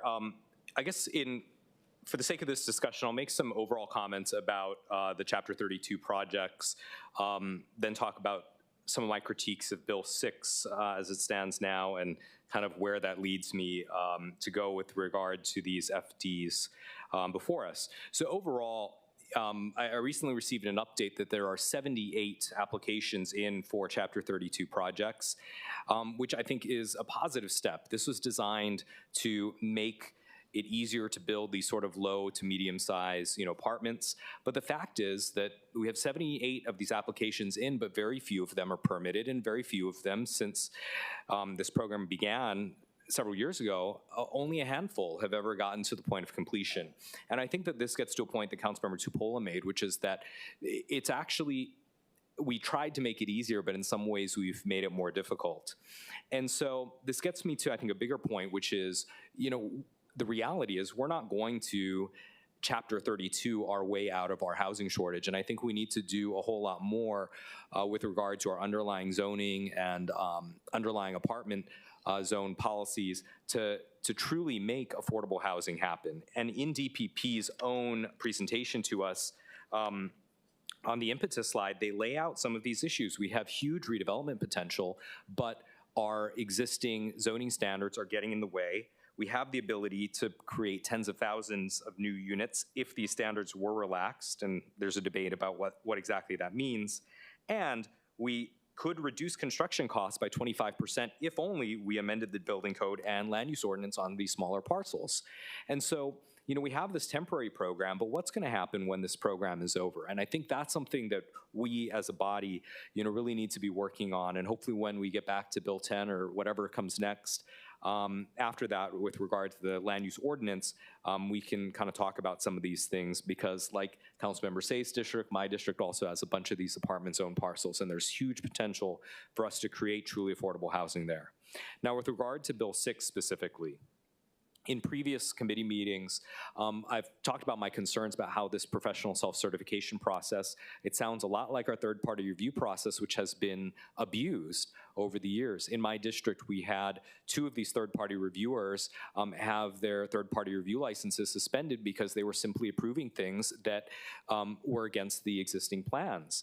And, to me, that's not acceptable. And so I think that we need to be careful that this program the self-certification program is not going to be abused and that we have some guardrails around it. And so this kind of gets to where I'd like to land on this, which is, I think that there is room for the self-certification process to be utilized for Chapter 32 projects, but I don't want to see it abused. And so to that point, I think Vice Chair Kia-Aina's proposal 998 is very reasonable in that the people who have a track record of following the rules, who have gotten permits in, who have gotten to a certificate of occupancy and have proven themselves, should be able to do this. But I'd be very reticent to, just allow anyone under the sun to utilize this process simply because we're concerned with getting a few more apartment units. I think there's a lot more that we need to be doing to make it easier to do apartments, but this self-certification thing is just a really minor piece. And so I want to make sure we have some guardrails. So between the two, I would support the 998 version and look forward to hearing the rest of the discussion. Thank you. Thank you very much. Any further discussion? Councilmember Kia-Aina. Thank you to all of my colleagues for sharing your mana'o on this. I know it's a very complex issue, and I think it's healthy for us to have this kind of dialogue. Apart from the concerns that DPP had raised in their previous briefing, I also wanted to explain what my community feels on it, especially as it relates to Kailua, because we actually have Bill 7 project that is in the works. And because Bill 7 allows for 60 feet, it goes against the recommended footage of the Ko'olaupoko Sustainability Plan, which is at 40 feet. And so as it stands now, there is no role of the City Council in a Bill 7 project, and the Kailua Neighborhood Board and the community have expressed concern that they have no avenue to be able to voice their concerns. And I actually have to tell them that the Department of Permitting and Planning has sole discretionary authority, administrative authority to make these decisions. So what happens under this bill is it would allow for a developer to self-certify and not have to go to DPP. And so the community would be even less empowered. So I just want to explain to everyone my reason for having concerns. I don't know if when this Bill 7 process was enacted did they consider it? Because clearly these projects should have been targeted for the urban core. But because it's crafted to allow for 60-foot buildings along the windward side, many of my constituents are concerned. So having said that, I would like to move that Bill 6 CD2 be amended to the hand-carried FD1 0997, and I would respectfully ask for a roll call vote. I'll second. It's been moved and seconded. Can you describe your FD1 that ends in 997 for everyone to understand? Thank you. What this FD1 would do, it would remove all Chapter 32 rental housing projects from the list of eligible projects that can use self-certification, and it retains the ability of self-certification for commercial building tenant improvements, as well as residential projects located on lands or managed under the jurisdiction of the Department of Hawaiian Homelands. Thank you very much. So it's been moved and seconded and explained. I do want to point out that my understanding is that Councilmember Cordero, Wire, and Dos Santos Tam preferred 998, and Say and Tupola preferred the original. You still want to go with your motion? Chair, if this effort fails, then I'm going to offer a motion to for the other FD. Okay. We're in discussion, members. Councilmember Cordero. I prefer 998. Thank you. Thank you. Councilmember Wire. I'll just note, as you mentioned, I do feel like 998 provides a balance in trying to respond to the discussion we saw today. But I do feel that you can support Bill 7 projects and still recognize that we want to maintain public safety, structural integrity, and be looking out both for our workers and the eventual residents. And so I think everyone is operating in good faith. You know, I applaud the work of developers doing these urban infill projects, which I agree are totally needed. And we're looking at, you know, other ways to incentivize and make it more affordable for them to do these projects. But then, of course, we're basing it on the information we have. And so, you know, I think the due diligence today and just looking at the safety concerns is why I feel comfortable seconding the 997 and would be supporting it if you know, if it passes. Thank you. Councilmember Okimoto. Thank you, Chair. I also was, if it's okay for to have a discussion, I kind of wanted if Vice Chair Kiana could share her reasoning for choosing the 997 versus the 998, because I also was leaning towards the 998. So I just wanted to clarify the differences and why Vice Chair Kiana went with that. I actually am going to. Thank you, Councilmember Okimoto. Councilmember Kia Aina. So sorry. Thank you, Councilmember. I actually have the two. I propose both for discussion purposes, but I would not be representing my constituency if I did not move to strike the Bill 7 projects from this bill. And so I have the other FD1. So should this amendment fail, then I would be offering it. Okay, thank you. Any further discussion? Chair. Councilmember Tupola. Thank you so much. Yeah, I do prefer the 998, but I probably will support the underlying. But I do want to say two things. I think that, because I've heard Councilmember Kiana bring this up many times, the self-certification is not going to require that they come out to the community, but I think that that was the underlying problem. Well, I also have the whole, why do we have the 90-day automatic approval if we don't follow it? So I think maybe we should just amend what Bill 7 projects are required to do, because I think that would start to address the concern that things are popping up without the community's input. Because I think rightfully so, we are a, how would you call it, municipal body that we really are looking for community input on things like this. So that's a thought, right? Is that I think there are underlying concerns that may not be resolved by either floor draft, but that is my stance is I would support the underlying bill because of the work we did, but again, 998 would be more beneficial, or I'd be more in support of that. But I did talk to the department, and they are willing to incorporate it into the admin rules as well. Thank you. Thank you. Okay, members, the motion on the floor is to amend Bill 6 to an FD1 OCS 2023-0997/10/30/2023 time 11:14 a.m. That's the motion. There was a request for a roll call vote. So, Mr. Clerk, please call the roll. And I'd imagine if you prefer 998, that would be a no on 997, just common sense. Mr. Clerk.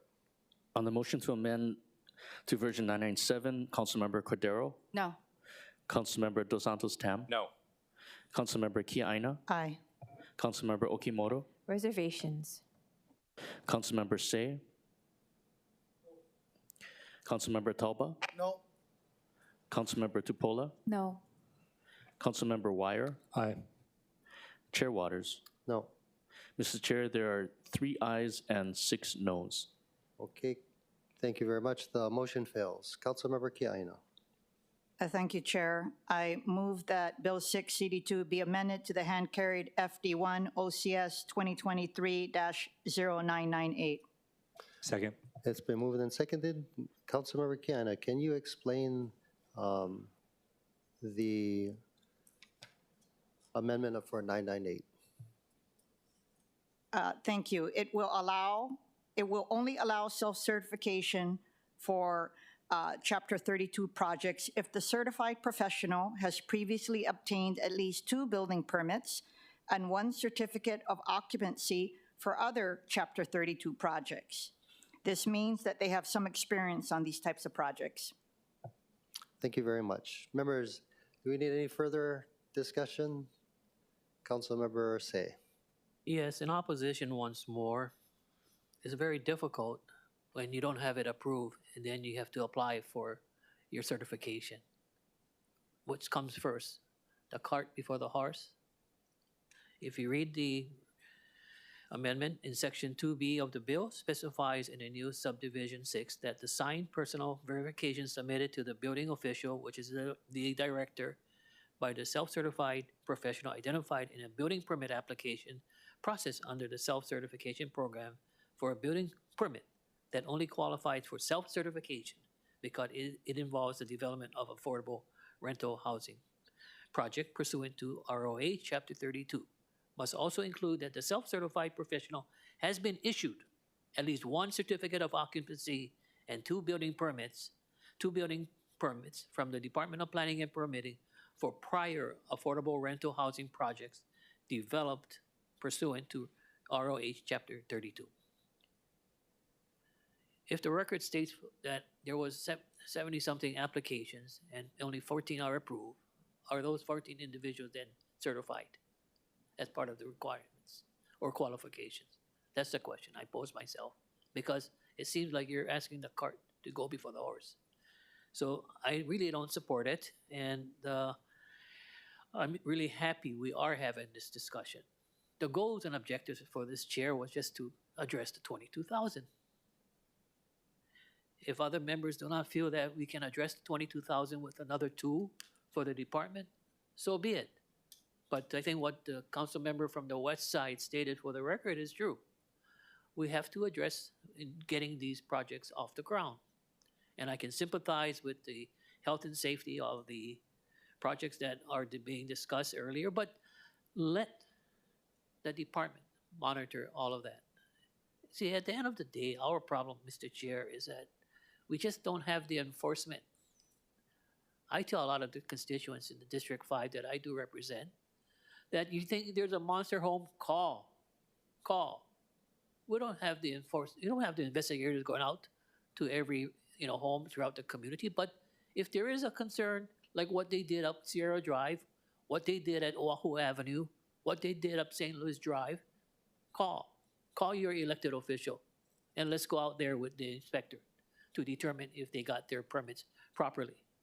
And that's where I'm saying to myself, even with this program. How successful it is, it depends on our city and county inspectors and investigators. So in closing, we really don't need this particular provision because just give it a try. In 4 years, it'll be finished. And I can sympathize if the windward side don't want any more affordable housing. It all gets stuck in Councilmember Tyler DeSanto Sam and Councilmember Singh district, where the apartment zones are the most prevalent. Thank you. Thank you. I do note that Director Don Takeuchi Apuna, Director of the Department of Permanent Planning, is the administration's representative on Bill 6. I do not, oh, there she is. Does anybody have any questions for the director? Councilmember Tupola. I don't know if I have a, well, I have a comment, but let me ask her a question while she's here. Sure. Hello, Director. Saw you hiding in the back there. Aloha, Chair, members of the council, Donna Puna, DPP. Hey, hi, Director. Thank you so much. I really appreciate every time you're in this hearing with us, which is a lot. You come to a lot of our hearings, so thank you. I guess my question is, because it says in this particular floor draft that this person would have to have had prior affordable rental housing projects. This is my concern. Most people don't want to get into affordable housing. It's not lucrative. It's not going to pencil out. You got to be a master at financing, like a true master of it, as far as the 501c3 grants, the HHFDC ones, and you have to align these things like perfectly, like Rummy Cube or something. Would this, by having that requirement, actually discourage people from wanting to do these projects, right? Because how many people started doing Bill 7 projects that were formerly not affordable housing developers that started to kind of get into it because they thought, you know what, maybe I can do something like this. What are your thoughts? Well, I think at least from the department's perspective, the self-certification program should allow, the cream of the crop, who are most qualified based on their track record with the department. As far as the financing, I think that's a separate issue. But regardless of the types of projects, we just want people that have a proven track record, that we can feel very strongly that they will do their job properly, and we can trust that they will certify on their experience and their expertise. Yeah, no, I agree with that. And if that's the case, then this should say that at least 2 building permits from the department on any projects, because some of them have not been in the affordable housing pocket this whole time. There are people that I worked with that did Bill 7 projects, first time they ever tried to do affordable housing, but this doesn't mean that they haven't done other projects. They have done other projects, they just were not affordable housing projects. They have pulled permits and they have gotten occupancy. So I think I agree with the cream of the crop, but I don't want us to start to disadvantage people from wanting to do affordable housing. The whole point of us being in city council and talking about affordable housing is because we're trying to have more of it. I would suggest that if we don't want this happening in Kailua, that we change some of the requirements for Bill 7. I think you probably agree with me on Chapter 32 that we should maybe line out letter B that has the 90-day automatic approval if this goes through, correct? It's based on our current processes, our ability to meet the 90-day requirement. But yeah, I think that self-certification allows those who we aren't able to approve during that time to move forward. So, well, and I'm just saying no one has. Yeah. So I think if that's not the case, and this bill's, self-certification will still wrap it back around so you guys can do all the double checks, which is what this is doing. Bill's self-certification does not give you a free pass to the end. This is the code review section and only portions of it, correct? That's correct. So there still will be the double check at the end by your plan reviewers. Yes, but again, we rely heavily on the ability, the proven track record. True. Of the Understood. Thank you, self-certified. Director. So, Chair, those are my thoughts, right? Is I'm good with the whole let's have a proven track record, but there are a lot of people that have not even dabbled in affordable housing before, and we're trying to get them over the line like, hey, you should come do some of these projects. And they've really stuck their neck out to try to say, you know what, maybe I can do a couple of these on the side that really we're not going to make anything off of it. We might go in the hole by doing it, but we'll get into the game because the city wants us to build. So that's my concerns and why I still support the underlying draft. Thank you. Thank you. Members, any further questions for the director before we move on? Do you have a question for the Yes. director? Okay, Councilmember Say, Director followed by Apono? Councilmember Wire. You know, when I read the draft of Committee Draft 2, page 3, we start off with the self-certification program. There are all of these requests for that particular individual. To process a building permit application and accompanying plans for an eligible project pursuant to this section, each self-certified professional identified in the building permit applications submit to the building official a signed personal verification that 1, the plans accompanying the building permit application and stamped by the self-certified professional do not contain any false information. 2, the plans are to the best of the self-certified professional's knowledge, information, and belief in compliance with the requirements of the relevant code. 3, the plans were prepared by or prepared under the direct supervision of a reviewed and stamped self-certified professional. Every sheet of the plans is authenticated pursuant to Hawaii Administrative Rules 16-155-9. The personal verification includes a compliance statement in black text directly below the signature of the self-certifying professional as follows. Having duly read the obligations and requirements relating to the self-certification program, my intent is to design under this provision. 6, the self-certified professional is insured, which we talked about insurance, with professional liability insurance issued by an issuer authorized to insure such risks in the state with minimum policy limits per claim and in the aggregate for all claims made by the policy period, in the amount specified by rule adopted by the building official pursuant to subsection H. 7, this is what really fascinates me. The self-certified professional has attended a training class provided by the department, which provides attendees with an overall view of the department's self-certification program rules and selected provisions in the ROH.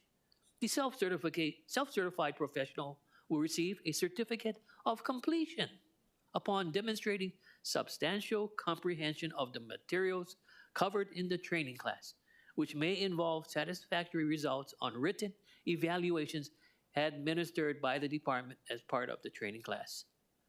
The self-certified professional has exercised a professional standard of care in preparation, completion, and submission of the documents and is aware that the building official will rely upon the truth and accuracy of this statement as a basis for issuing a building permit. If it is determined by the building official that the submitted plans do not conform to the relevant codes, the self-certified professional shall immediately take all remedial actions or measures within the self-certified professional's control to meet these relevant code requirements. Mr. Chair, we have a lot of safeguards in this measure before us. And finally, they'll have to promulgate the rules. So adding on the provision about you got to show that you had 2 of your projects as far as affordable housing, how many developers do affordable housing? Very few. And that's where these safeguards are already in place to support Bill 7 developers. That is my personal belief. And I have no other statement to make but to wish that they do comply with the law. I'm not happy with TPRs, but it wasn't our time. It wasn't my time when we adopted third-party reviews. Special assignment investigation. It wasn't during my time here on this council. But at least I have an opportunity now to give this department the opportunity for another tool to use in promoting, in developing affordable housing for the people of Oahu. Thank you. Thank you. Councilmember Wire. Any other questions for Director Apuna? Councilmember Cordero. Thank you. Hi, Director. I was just wondering your thoughts on the proposed FD ones and the underlying bill. Well, I think that it is a matter of having a robust program that kind of weeds out the best so that we can rely on them to do the right thing. So whatever components of the current proposals that allow that, and I think through the rules process, DPP is going to do probably a lot more stringent requirements too, because it is on us. We want to make sure that they're doing their job properly through this program. Thank you, Director. Councilmember Wire. Thank you, Chair. Just to follow up on that, Director. So it sounds like you're saying you don't necessarily think just anyone should be able to self-certify, that you do think it should be limited in some ways? Absolutely, yes. Okay. Mahalo, mahalo, Chair. Thank you. Just as a follow-up, you or your department will be deciding which architect will be allowed to self-certify. It's not the developer that's going to be self-certifying, it's the architect, correct? Right. These are architects and engineers, licensed architects and engineers. Okay. And at a very minimum, according to the FD, the architect, would have to have at least one certificate of occupancy granted and 2 building permits granted. Is that correct? That's correct. But again, through the rules, we might require more. Okay. And it's my hope that you do require more. But ultimately, it's up to you and your department to decide if any architect will be allowed to self-certify. And in fact, there's no requirement that you allow any architect to self-certify, right? That's correct. Or building professional. Okay. Any follow-up questions, members? Seeing none. So there's been a motion, it's been seconded, it's been explained, and are you asking for a roll call vote? Yes. Okay. Mr. Clerk, please call for the vote. And we're talking about FD1 with a ending in 998. Mr. Clerk? On the motion to amend to FD1, Councilmember Cordero? Aye. Aye. Councilmember Dos Santos Tam? Aye. Councilmember Kia Aina? Aye. Councilmember Okimoto? Reservations. Councilmember Say? Councilmember Talba? No. Councilmember Tupola? No. Councilmember Wire? Aye. Chair Waters? Reservations. Mr. Chair, there are 6 ayes and 3 noes. Thank you. Bill 6 has been amended to an FD1. Members,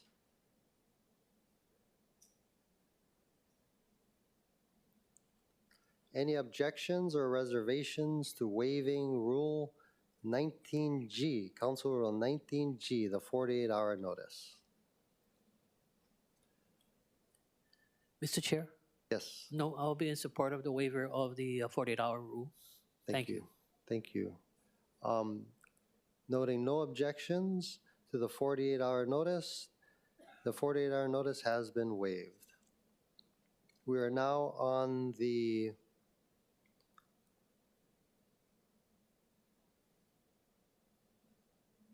Bill 6 FD1 as amended. Any discussion now? Councilmember Tupola. Thank you, Chair. So I had a lot of stuff to say, and I said a lot of it, so I'm just going to say the part that I didn't say yet. I don't think we would be here if we didn't have the amount of shortage that we do. It's the director's desire to fill 80 positions, and recently Councilmember Dos Santos Tam and I asked about where are we at with that. And in the letter dated July 1st, 2023, they had a net gain of 6 new employees since last year. And so my comment is in regards to us continuously amending and trying to cut corners when really the main issue we have here is that the code review requires warm bodies, and we don't have enough. And so I think that's what HGEA brought up in the beginning when they opposed self-certification, is they didn't want this to replace the fact that we really do need more manpower. So I'm hoping that obviously with the passage of this, and they'll pass the rules, and hopefully we can get through and really start to help where we want to help. That's the hardest part about all of this, is we're trying to take a bat and hit the bad actors, and we're, inadvertently sometimes affecting people who are trying hard to help out with affordable housing. So we're hoping that by the department doing these rules, that they will catch that and that they will be precise in how they do that. But we also don't want to discourage people from helping us with our goal of affordable housing. But we also need to be realistic that we have to take some severe steps towards more DPP code review workers, and that we need to do the things that are necessary to not have to keep doing these shortcuts, so that we can actually operate and cut down the amount of time that people still wait till today for permits. Thank you. Thank you very much. Members, any further discussion? Seeing none. Any objections or reservations to CR 291, Bill 6, CD2, FD1? Councilmember Kia Aina. Reservations. Reservations. Reservations. Oh, pardon me. It's third reading, so we have to do a roll call vote. So you have an opportunity to make your reservations. So, Mr. Clerk, please call the roll. Councilmember Cordero? Aye. Councilmember Dos Santos Tam? Aye. Councilmember Kia Aina? Reservations.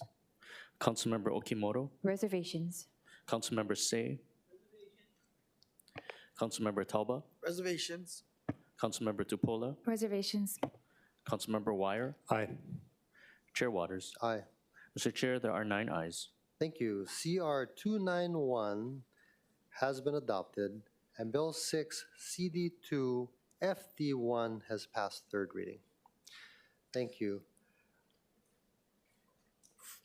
We're now to the bottom of page 9, members. Bottom of page 9 from the Committee on Housing, Sustainability, and Health. Councilmember Wire. Thank you, Chair. I move that Committee Report 304 be adopted and Bill 47, CD1 as amended past third reading. Is there a second? Second. It's been moved and seconded. Councilmember Wire for the explanation. Relating to recycling. Thank you. Mr. Clerk, do we have any testifiers? Mr. Chair, we have 1 remote testifier standing by. Please proceed. Aloha City Council, Angela Melody Young, testifying in strong support of the recycling measure. And so the bill amends the definition of steel can, compostable material, and green waste. And although this is not an emergency of the city or state, it's not a public health crisis. CARES wants to point out it is a top priority for the Hawaii Children and Youth Summit, which voted for this to be their most important issue. So this is not a tangent. I think it's very relevant. It further reinforces why the city and the people should support this policy. Hawaii Children and Youth Summit is supported by the city and was chartered into Hawaii Revised Statute in 1994. And the city and county is one of the most child-friendly cities in the nation, in part because of their co-sponsorship of HCY. And at the Children's Summit, they voted to enact laws about requiring companies and stores to use eco-friendly and biodegradable products while creating funding or restoration of the INA. So environmental justice, this is their #1 priority at the Hawaii Children and Youth Summit. And so there are children working on this, there are sustainability organizations working on this, Surfrider Sustainable Coastlines. So perhaps they can help shape the policy, defining the limits and the standards of recycling. Thank you. Thank you. Any further testifiers, Mr. Clerk? Mr. Chair, we have none. Thank you. Councilmember Wire, is there a motion to amend? Yes, Chair. I move that Resolution 23, my apologies, that Bill 47 be amended to the posted FD1. Second. It's been moved and seconded. Councilmember Wire for the explanation of the amendment. Noting that the items have been posted, would just note that as discussed in committee, we did broaden the definition of manufactured compostable material to give the department discretion as long as it meets the ASTM standard for compostability, along with some other items. And then we also modified the effective date to April 1st, 2025. Thank you very much. Mr. Clerk, do we have any testifiers on the motion to amend? Mr. Chair, we have no further testifiers. Thank you very much. Members, we're in discussion. Sure. Councilmember Tupola. Oh, thank you so much. I just want to thank the introducers for bringing this bill forward and, of course, expanding the amount or what we can accept because it's super important. I do love cleaning trash and recycling, and actually just this past week, Councilmember Tolba and I saw the opening of the new Kapolei Convenience Center by the city and county. And so, you know, we want to encourage people to continue to understand how important this is, especially living on an island.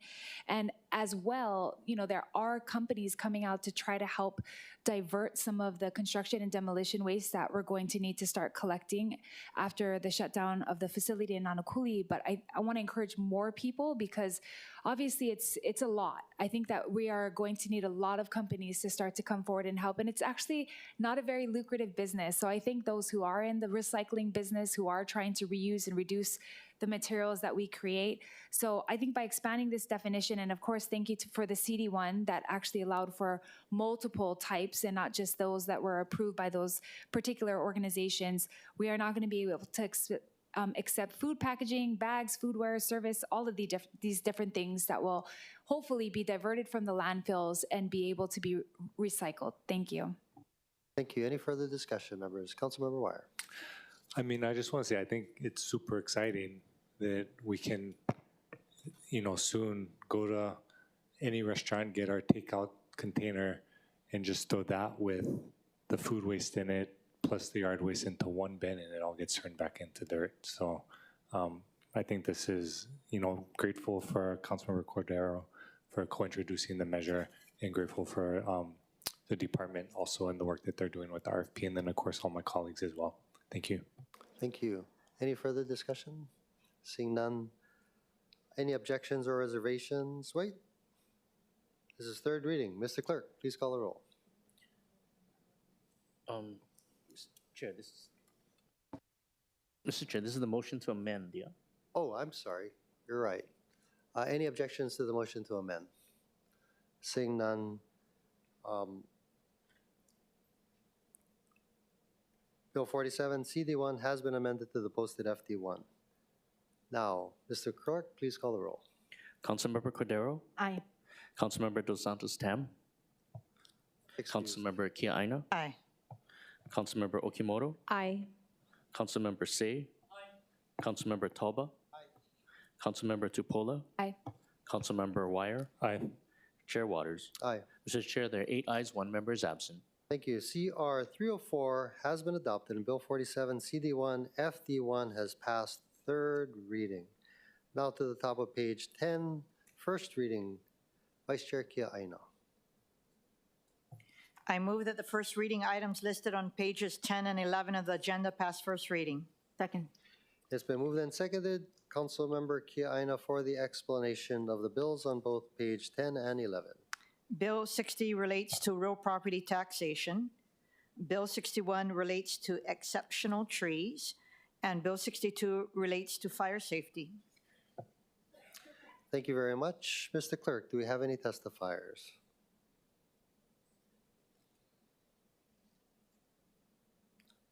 I believe we have Natalie Iwasa on page 10 for Bill 60. Yeah, Mr. Chair, Ms. Iwasa is not logged on. We have one person standing by remotely. Okay, please proceed.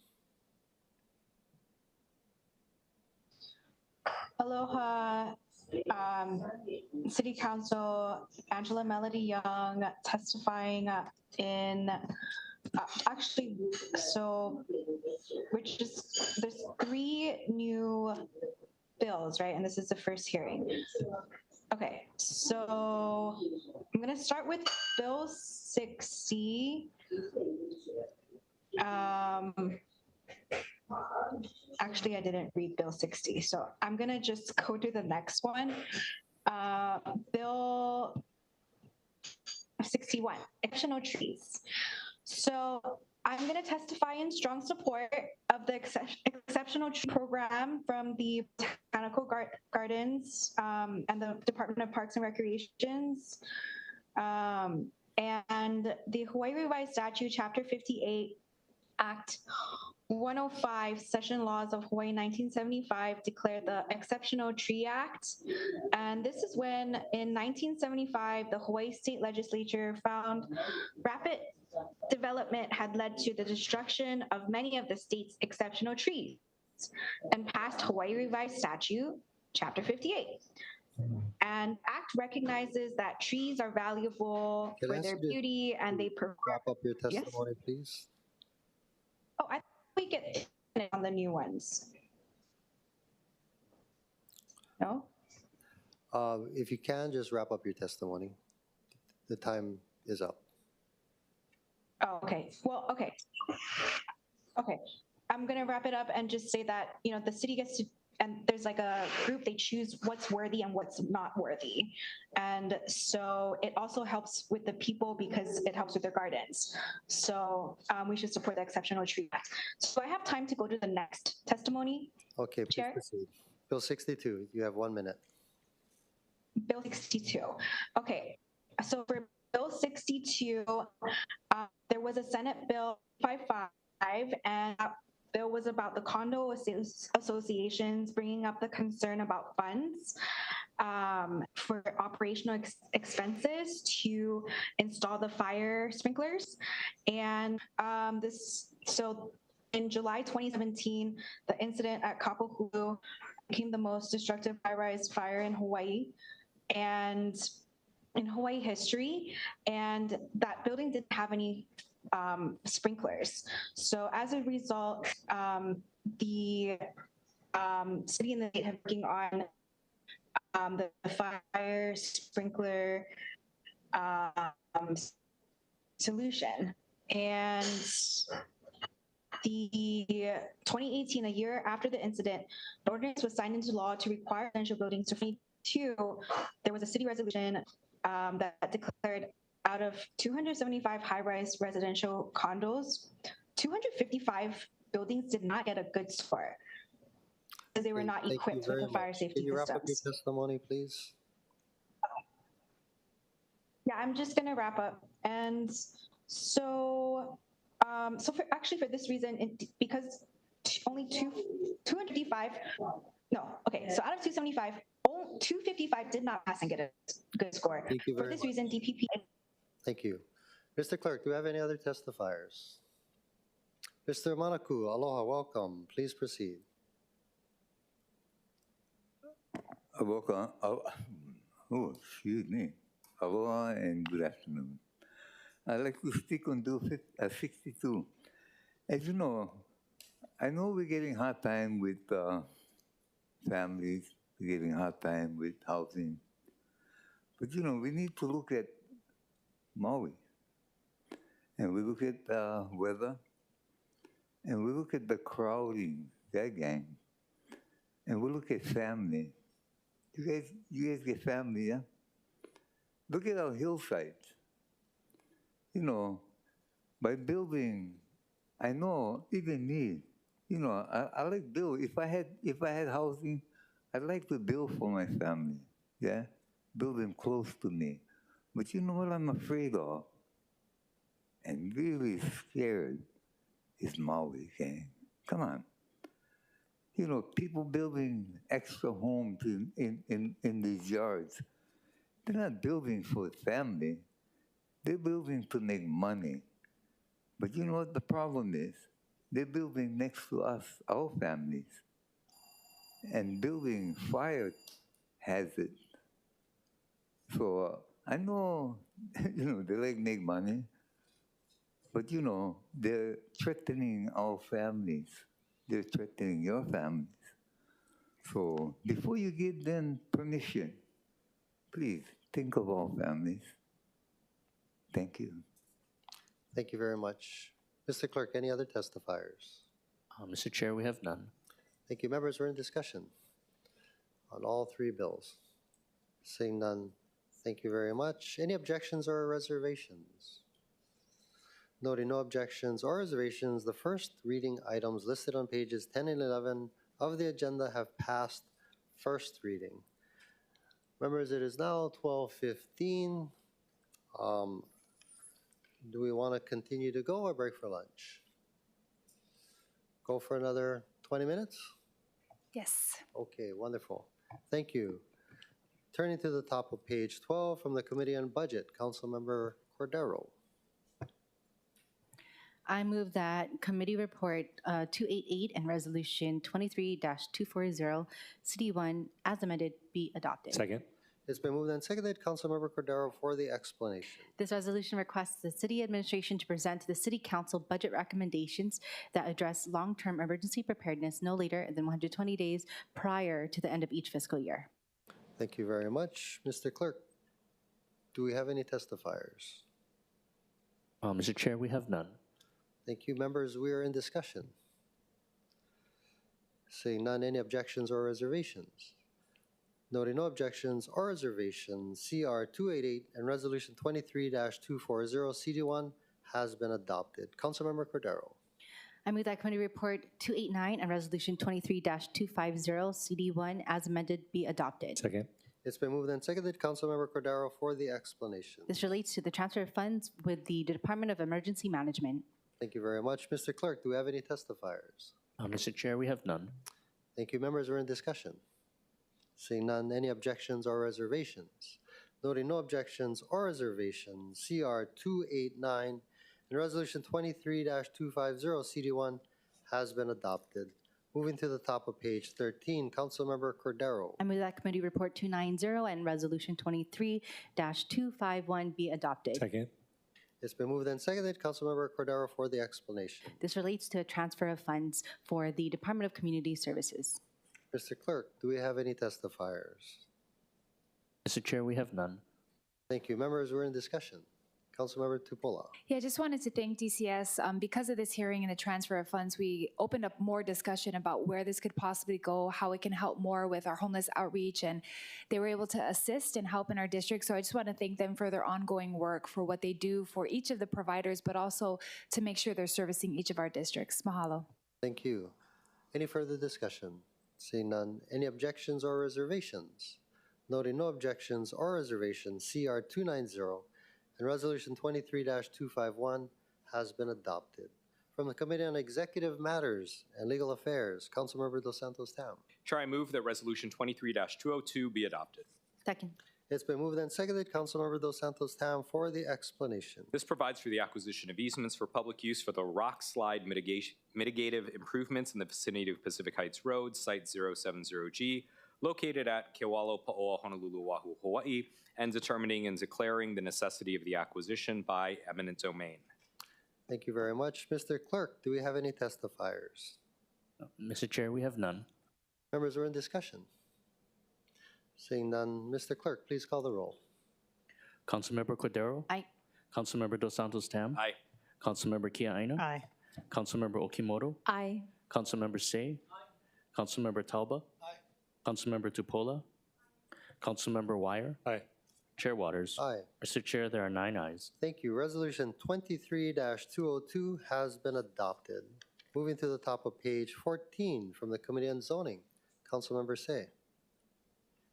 Mr. Chair, I move that Committee Report number 296 and Resolution 23-206, Committee Draft 1, as amended, be adopted. Second. It's been moved and seconded. Councilmember Say for the explanation. Granting a special management area major permit to allow for the new construction of a single-family detached dwelling and accessory dwelling unit and other improvements at 10 Kamani Kai Place, Kailua, Oahu. Thank you very much. Mr. Clerk, do we have any testifiers? Mr. Chair, we have none. Thank you. Members, we're in discussion. Seeing none, Mr. Clerk, please call the roll. Councilmember Cordero? Aye. Councilmember Dos Santos Tam? Aye. Councilmember Kia Aina? Aye. Councilmember Okimoto? Aye. Councilmember Say? Aye. Councilmember Talba? Aye. Councilmember Tupola? Aye. Councilmember Wire? Aye. Chair Waters? Aye. Mr. Chair, there are 9 ayes. Thank you. CR 296 and Resolution 23-206, CD1, has been adopted. Councilmember Say. Mr. Chair, I move that Committee Report number 297 and Resolution 23-238, Committee Draft 1, as amended, be adopted. Second. It's been moved and seconded. Mr. Clerk. Oh, Councilmember Say for the Mr. Chair, explanation. granting a special management area major permit to allow to phase in improvements to the Tom Moffett Waikiki Shell in Waikiki, Oahu. Thank you very much. Mr. Clerk, do we have any testifiers? Mr. Chair, we have none. Thank you, members. We're in discussion. Seeing none, Mr. Clerk, please call the roll. Councilmember Cordero? Aye. Councilmember Dos Santos Tam? Aye. Councilmember Kia Aina? Aye. Councilmember Okimoto? Aye. Councilmember Say? Aye. Councilmember Talba? Aye. Councilmember Tupola? Aye. Councilmember Wire? Aye. Chair Waters? Aye. Mr. Chair, there are 9 ayes. Thank you. CR 297 and Resolution 23-238, CD1, has been adopted. Moving to the top of page 15, Councilmember Say. Mr. Chair, I move that committee report number 298 and resolution 23-242, committee draft 1 as amended, be adopted. Councilmember Dos Santos. Second. Tam. Thank you. It's been moved and seconded. Councilmember Say for the explanation. Once more, granting a special management area major permit to allow for the construction of a new single-family detached dwelling and improvements to an existing single-family detached dwelling unit in Hawaii Kai, Oahu. Thank you very much. Mr. Clerk, do we have any testifiers? Mr. Chair, we have none. Thank you, members. We're in discussion. Seeing none, Mr. Clerk, please call the roll. Councilmember Cordero? Councilmember Dos Santos Tam? Aye. Councilmember Kia Aina? Aye. Councilmember Okimoto? Aye. Councilmember Say? Councilmember Talba? Aye. Councilmember Tupola? Aye. Councilmember Wire? Aye.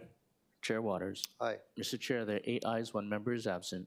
Thank you very much. CR 298 and Resolution 23-242, CD1 has been adopted. Moving to the bottom of page 15, Councilmember Say. Mr. Chair, I move that committee report number 300 and resolution 23-253, committee draft 1 as amended, be adopted. Second. It's been moved and seconded. Councilmember Say for the explanation. This is amending resolution 18-245, committee draft 1, floor draft 1, as amended by resolution 21-115, committee draft 1, to further extend the deadline to obtain a development permit for a rural community commercial center and associated improvements in Pupukea, Oahu. Thank you very much. I do note that we have 11 registered testifiers, starting with John Thielst. Is Mr. Thielst here? Mr. Chair, the testifier is not logged on. Okay, we can come back if he does log on. Next is Cody Perkins. Cody Perkins. Is there a Cody Perkins? The testifier is not logged on. Okay. Number 3, Benjamin Stout. Mr. Chair, the testifier is not logged on. Okay. Number 4, Love Holdell. Mr. Chair, the testifier is also not logged on. I might note that your entire list, they're all not logged on at the moment. Okay. I do see Larry McElhaney here. Hello, Mr. McElhaney. Welcome. Please proceed.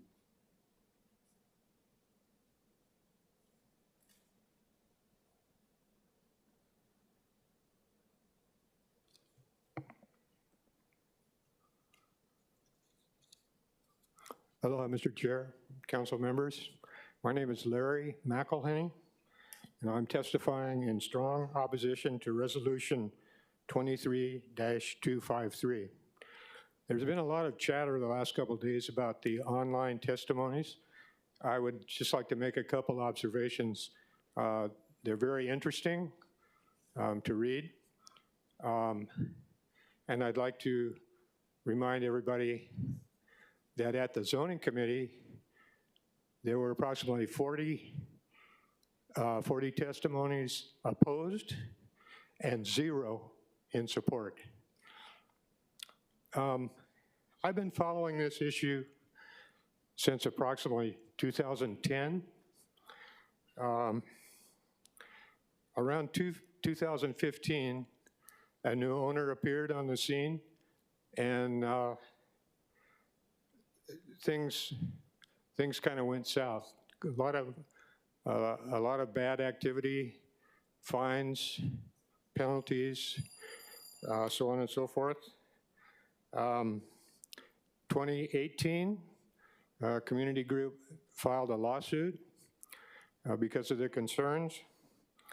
2018, I believe this resolution was passed originally. We, as I said, we filed a lawsuit because we thought the resolution was, the SMA was passed in error. It was a mistake. And out of that lawsuit came what's called a mutual settlement agreement. I think you've all had access to copies of that agreement. We sent each and every one of you at least one copy. We believe that that decision was a bad decision by a prior council, and we're looking forward to working with you folks. This is kind of a new chapter in this whole story. So after today, regardless of the outcome, we're looking forward to working with you folks and working with DPP, making absolutely certain that the laws that apply in this case are followed to the T. Thank you very much. If anybody has any questions, I'll try and answer them. Thank you. Members, any questions for the testifier? Seeing none, thank you. Next, we have Denise Antolini. Aloha, welcome. Aloha, Chair Waters, members of the council. It's a pleasure to be here. My name is Denise Antolini. I'm a longtime Pupukea resident and recently retired professor from the law school, I'm proud to say. I know that the issue before you is the extension, and that was the issue before the zoning committee. And I want to say a couple of things about that. And Chair Say, I think you've been very good about guiding us toward that point.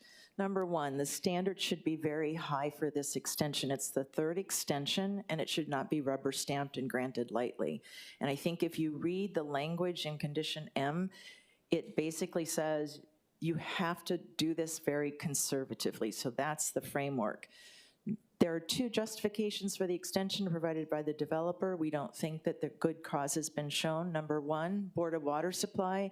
If you read the documentation, they've known about that agreement for a very long time, over 2 years.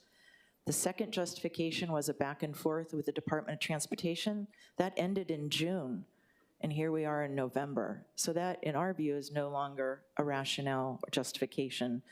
The third thing the DPP director addressed was good cause. And if you read my testimony, I hope you'll see we don't believe there's been substantial progress because of the B1 zoning violations, and therefore, in our view, there is no good cause to grant the extension. If you do grant any extension, please condition it on full disclosure of the information to the community. Mahalo for your attention. Thank you. Members, any questions for Ms. Antolini? Seeing none, thank you very much. I do believe we have Alan Leonard, who's now logged on our list. Is that correct, Mr. Clerk? Hi there, this is Alan Leonard. I'm not sure if you can hear me because I'm using an old computer for this login. Yes, we can hear. Please proceed. Anyhow, I just wanted to basically also say that I'm very opposed to an extension. There's been a huge amount of time granted, and there's been a lot of abuse of the process with the developer. I had spoken with one of the developers before he passed away. He said he was planning on selling the property. This was during the pandemic, Kelly Judd. I know that his son-in-law is still, I may be considering on selling it. It would be great if he could just sell it to the city, or if the city was interested in it, with the proposal that Matt Wire made. If the city's, the property is not being well, they're not a good steward, and I think they actually know that. They've been extending because they realize they're probably really deep in complexity, and there's a huge amount of fines that are being amassed. I don't think they should receive another extension. That's it. And there's a lot of other issues that Denise Antolini and the biodiversity organization have put in their testimony in written form that you should examine carefully before you look at other comments that are pro, because most of them are just people who want to work there. And I appreciate it. I really appreciate they want work. The problem is this property has been a long fought over property when the Nemes tried to sell it to the previous developer, and that ended up in a tragic effort by the community to get that project disbanded. Anyhow, thank you for your time. I appreciate it. Thank you, Mr. Leonard. Any questions for the testifier? Seeing none. I do note that there also is Drake Auna and Kirk Favela who signed up to testify. Mr. Clerk, are either of these people available? Mr. Chair, neither are logged on at the moment. Thank you. Is there anybody else wishing to testify on this matter? Please come forward and state your name. Thank you, Chair. Honorable members of the Council, I am Cameron Hurt. I am here today in my capacity as Program Manager of Common Cause Hawaii. I'm here today to ask that the Council not provide an extension. There are many issues surrounding this development, right? I think you've heard two different core arguments for this development. However, in Common Cause, we believe that there are severe ethical violations that need to be looked in further. In fact, sitting with the City and County Ethics Commission right now are complaints, as well as two more fully supported by Common Cause will be filed before the 14th. This council has done an amazing job in being anti-corruption and making sure that we weed out pay-to-play as much as possible. I implore you and ask you to join me once again in not granting this extension. Should this extension be granted, if there's any provision that could be made that would allow for the wheels of democracy to keep turning as the Ethics Commission sits and makes a recommendation, I believe the council should take that into account as well. So I'll wrap up and just say again, it is the stance of Common Cause that this extension not be approved. Thank you. Thank you very much. Any questions for the testifier? Seeing none, thank you. Anybody else wishing to testify? Please come forward. Good afternoon. Thanks very much, Chair. My name is Blake McElhenney. Was raised in Pupukea and heavily involved in the effort starting approximately in 2010 to prevent a mall from being developed in this same area. The community banded together at that time, and as you saw in the zoning committee, community continues to voice its strong opposition to intensive commercial development next to one of only 3 marine life conservation districts on the island of Oahu. This is an extremely sensitive ecosystem. My wife and I have 3 children who have had the great fortune to be participants in programs of one of the testifiers that submitted testimony, Malama Pupukea Waimea, through their ocean education programs, and I work very nearby the area, and so on a daily basis I'm able to witness the large number of visitors that come to the area in direct contravention of the intention for the area, which is an area that's supposed to be serving the needs of the residents. So I would just ask that we oppose this extension, and I just wanted to mention in conclusion, one of the most compelling moments I've seen in my coming on maybe 30 years of participation was when Chair Waters spoke to the council about the role of the council in protecting the public interest and taking bold steps to hold people accountable and make sure that access to the coast is protected. I really appreciated Chair Waters' words and support of making sure that the public interest was always protected in the actions that the council takes. And so I just hope that either this extension is opposed, or if it, for whatever reason, continues to move forward, that the additional conditions that have been mentioned about the types of businesses that are allowed there, making sure that DPP presents that data to the council, as well as concerns about the wastewater system. I believe that those are very viable conditions that this council has the ability to put forth if any extension is moved forward. Thank you very much, and I really appreciate the opportunity. Thank you. Thank you. Members, any questions for the testifier? Seeing none, I believe Mr. Lee wanted to testify as well. Please proceed.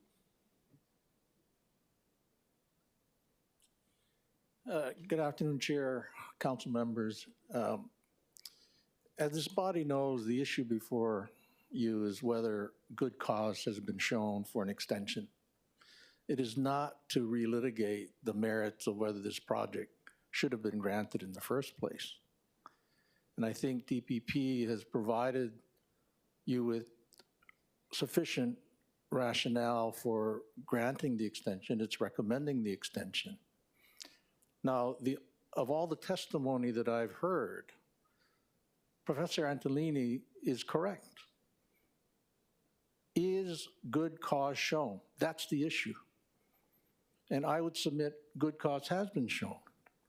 Keep in mind, for any developer, delay is the worst thing that could happen to a project. It increases costs. We all know construction cost goes up with time. This is a development project. It's new construction.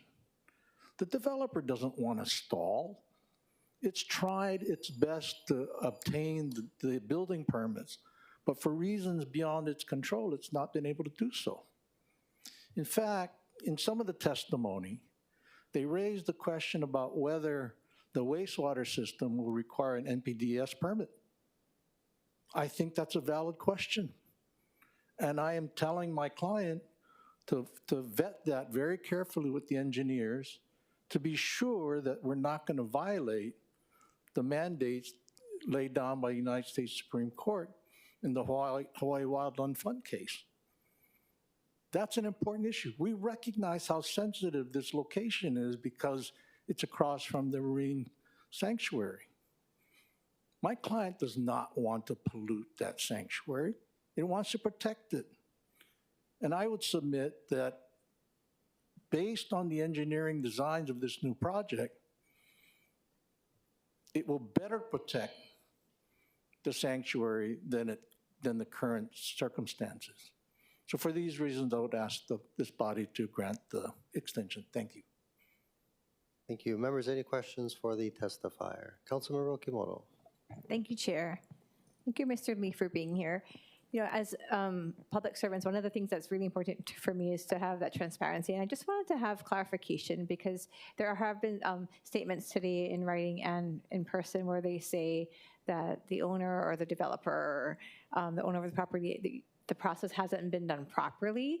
And I know that in starting the project or having the project approved. So I wanted to hear your take because from your perspective, that's not the case. So could you clarify what was done to get to the point that we are now where the project, from my understanding, was approved in the past and now we're just facing, because of the delays, the need to extend. Just, I think it's good for the public to hear because we're hearing one side, so I'd like to hear your side. Why is the public in the community feeling that it wasn't done properly, and if you could clarify what has been done and how we could kind of compromise to make so that the community feels like their voices are being heard as well. So the process to obtain an SMA major permit is quite involved. And through that process, which involved, in our case, obtaining an environmental impact statement to assess the impacts of this project on the environment. And that process enables the public to comment. And in fact, many of the testifiers did comment.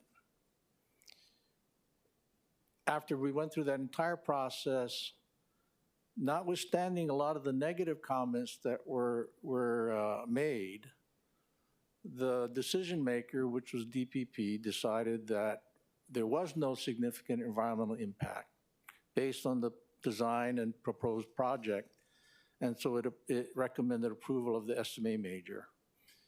There was public hearing for this permit, and you know, there was a lot of public testimony in favor and some against, but the majority of the testimony was in favor.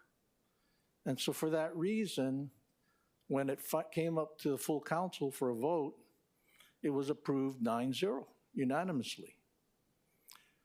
Since then, well, shortly thereafter, I should say, various community groups, Malama Pupukea Waimea and others, along with individuals, some of them who are here, filed a lawsuit. They alleged that the EIS was defective and the process of approving it was wrong. Fine, that's their right. But of course, with a pending lawsuit, no developer is going to proceed with development and spending the money required to go forward without resolving that lawsuit. And so we spent, I don't know, a year and a half litigating. We conducted extensive discovery. We asked the plaintiffs for their expert reports on why they felt the EIS reports were invalid. None was provided. For that reason, we felt that the lawsuit was filed for the wrong reasons, really just to block the project and not to truly raise questions about the process. And so a counterclaim was filed against these individuals. In the course of that, close to the trial going forward, extensive efforts were made by myself, the city's attorney, Brad Saito, and Professor Antolini, and their counsel to reach a settlement. We negotiated almost nonstop, 12, 14, 15-hour days, and we reached a settlement. Now, a lot of people are saying we're violating the settlement. Fine. If we're violating the settlement, there's a mediation process that can be implemented to address that. And allegations have been made that we've violated the settlement. So we said, okay, let's go to mediation as the settlement agreement provides. But they ignored our efforts to do the mediation. You can't mediate unilaterally. It takes two people. But they did not proceed with the mediation. I have no idea why. But to claim that we're violating the settlement in an effort to convince this body to deny the extension, I think is disingenuous, because they haven't followed the settlement. If they have a beef with us on the complying with the settlement, let's follow the process and mediate. So here we are. You know, we got the lawsuit ultimately settled. We started diligently trying to obtain the building permit, ran into some challenges with DPP, but we got through that. Then we ran into a problem with the State Department of Transportation. That took 2.5 years to resolve. In the meantime, we did get a sign-off for Board of Water Supply in 2021.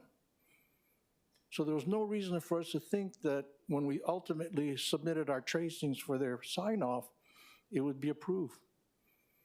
But unfortunately, because of the delay, Board of Water Supply changed its rules and now requires a soil study to determine the corrosive nature of the soil to make sure that the lines that are installed can withstand the corrosive nature of the soil. So that's what we're faced with today. The State Department of Health in June of this year sent us a letter saying, hey, make sure your wastewater treatment system is not going to leach into the cove. They don't have any evidence that it would, but they're warning us that if it does, they're going to require an NPDES permit. As counsel to the developer, I'm telling them, hey, check and recheck your analysis and your engineering to make sure that we're not going to leak into the cove. Because if you build this project, you install your system, and it leaks into the cove, guess what? The state's going to shut the entire project down, and it's going to require an NPDES permit. I don't think the developer wants to face that problem. I certainly don't want to try to defend it. And so I want all that engineering work to be done now, before we start construction. That is going to be a time-consuming process, but hey, do it right. So for that reason, I think, an extension is warranted. Thank you, Mr. Lee. So just so I know what I'm voting on today, according to what you're saying, the project, even prior to probably this body, was approved. And today is not to vote on whether we approve or not the project, because that was already approved. Today we're voting on the extension, which you've explained the multiple reasons why there were extensions to continue or complete the project. Is that correct? That's correct. Okay. Yes. Thank you. Thank you, Chair. Thank you. Any further follow-up questions, members? Council Dos Santos Town. Thank you, Chair. Mr. Lee, I was hoping that you could expand a little bit more on the timeline with respect to the Board of Water Supply, because it seems to me that based on the timeline you've described, the Board of Water Supply approved submittal under the old rules, gave you authorization to submit the tracings for what was then your utility lines, and then subsequently changed the rules. And I guess this makes me concerned because there may be other projects that were kind of caught in the same timeline, and I don't want to have a whole slew of other projects coming before us where they're caught in this sort of Board of Water Supply dilemma. And so if you could just walk us through that timeline just so it's crystal clear, I think that would be really helpful. Yeah, so, I wasn't involved in the actual approval process with Board of Water Supply, but I was informed by the individuals that were involved, Stephen Dew, who's the project engineer, and Michael Hodge, who's the development consultant, that I think it was in mid-2021, they obtained Board of Water Supply approval of the drawings. And so, but they didn't submit the tracings yet because we had to get a bunch of other approvals before the tracings were ready to be signed off on. And so when we finally got through with the State Department of Transportation issues, so that we felt that those drawings were now in final form that could be signed off by all the relevant agencies, when it was submitted to Board of Water Supply, it's probably a few months ago now, they were informed that these new rules had been adopted, and so they couldn't sign off on it. I will share with this body that 2 months ago, because I knew this deadline was approaching, I asked the client, hey, are you guys fine? Do you need another extension? Because if you do, we need to start working on it. They said, no, we're fine. We got through the Department of Transportation. We're submitting the drawings for the tracings for approval. We should be fine. And then lo and behold, the Board of Water Supply springs this on us. So, here we are, seeking another extension. I guess sort of where my question comes from is, earlier in this meeting, we talked about sort of the process for getting approval for a Bill 7 project, which has, of course, nothing to do with the proposal before us today. But we talked about this process that we put developers through and these rules, and we set up these structures. And as it turns out, sometimes the government agencies themselves change the rules or change their processes, or sometimes don't even follow them.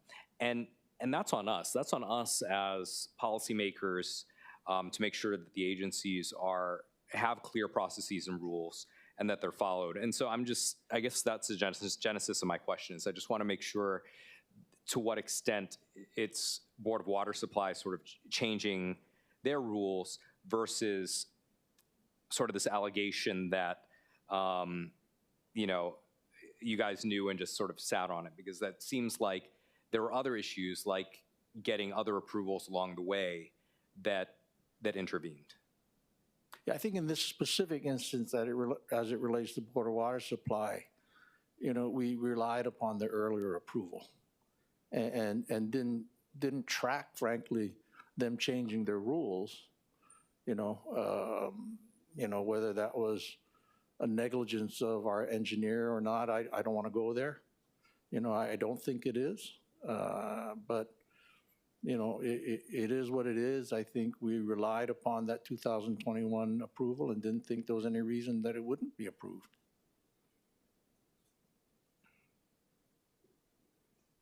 Thank you. Any further questions for the testifier? Seeing none, thank you. Thank you. Mr. Clerk, I believe we have Senator Favela.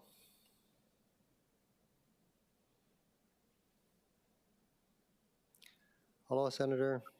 Please proceed. Hello. Thank you for allowing me to speak, Chair Waters and council members. I have a written testimony, but I'm just going to talk a little bit on my reason for opposition. Things had changed, yes. I listened to the testifier or the attorney, but nothing has changed in the sense of preservation. Senator Gill at the time and some other individuals had worked hard in securing, Sharks Cove, and even putting in provisions when had erosion because of excessive traffic tourism. Signage and information was put in there. And now we're coming up to other things, council members, like sea level rising, coastal erosion, climate change. There's a lot of things that is involved that this developer doesn't understand. The community doesn't fit the community. It won't fit the community in what their needs. Majority of the people that live in this community, if we go to dialysis, have to go Kahuku, or as far as maybe as far as Wahiwa or even Lelihua. I mean, what is that called? Where is that at? Anyway, it doesn't matter. It's in town. Liliha, sorry, too much names in my head. But those are the things that should be considered when you're taking a piece of land you want to develop. Before you even develop it, I'm going to give you an example. Before you even go in the developing stage or the planning stage, you go to the neighborhood board and make suggestions of what you're planning to do and what the community wants. Yeah, and I beg to differ that they did this process in a way. And for me, council members, I don't have too much faith in DPP at the time when this was going on, because we got to change that process. It's flawed because the information that DPP get, they don't have to let the community know. I give you an example. In my community, they built the Vaikai Weipu, Vaikai, whatever they want to call it, because they're going to take out 3 minor permits. That whole complete project supposed to be one major, but they went around the system and went with 3 minors to have that development done. Who do you think told them to do that? You understand it? Because if they went with one major, they would have to let the public know. The people that live in the community didn't even know. So again, abide by the community of what they needs and not the developer wants. So I'm in opposition to this resolution. I'm asking the city council to please, on behalf of the community and having faith within the system, to please not to extend this extension, because that's just kicking a can down the road. Thank you again for you guys' time. Take care. God bless. Aloha. Thank you. Any questions for the senator, members? Seeing none. Mr. Clerk, do we have any other testifiers? Mr. Chair, we have one more testifier, Chun James. Okay, please proceed.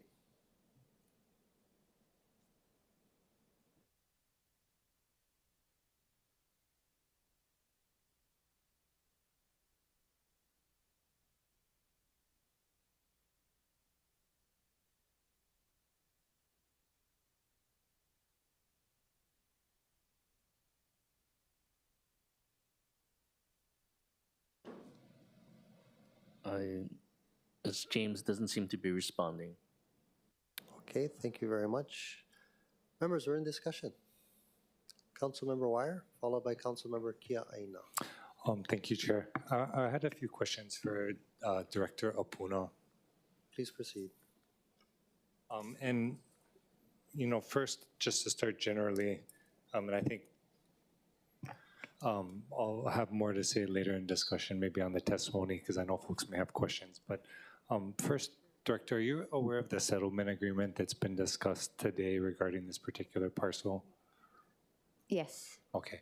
And so just to clarify, is the city a party to that settlement agreement? Yes.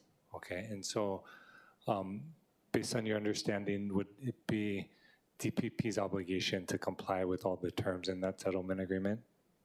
Yes. Okay. And does that include terms relating to tenant mix and, of course, the other terms? Yes. Okay. And then just to make sure we're all on the same page, DPP also, the position would be that the activities need to generally comply with B1 zoning? Yes. Okay. Yeah. Okay, appreciate that. So it sounds like we're all on the same page with the settlement agreement. I wanted to walk through just what we're dealing with today. I won't take too long because I know we need to get to lunch, but so today we're voting on the SMA extension, major extension. Is that your understanding? Yes. Okay, so this relates to pending future construction on the parcel. Is that correct? Yes, basically. Okay, it doesn't relate to the current jobs. They would have to relocate once that construction begins. Is that your understanding? Yes. Okay, so when Well, we're looking, I mean, I'm not sure if they have to relocate. I think there are provisions that require a certain number of trucks in the future. So, Okay. yeah. okay, so just to clarify and make sure I understand, you're saying that the future project would be allowed to have potential food trucks. Yes, I believe so. But in terms of the folks that are right now there, and I only ask because we got a lot of testimony in opposition, right? A lot of testimony in support. Bulk of the testimony in support were folks saying they wanted to stay the same. They rely on that for their job. And that really is the activity going on now that's subject to the SMA minor permit that's already been approved. Is that your understanding?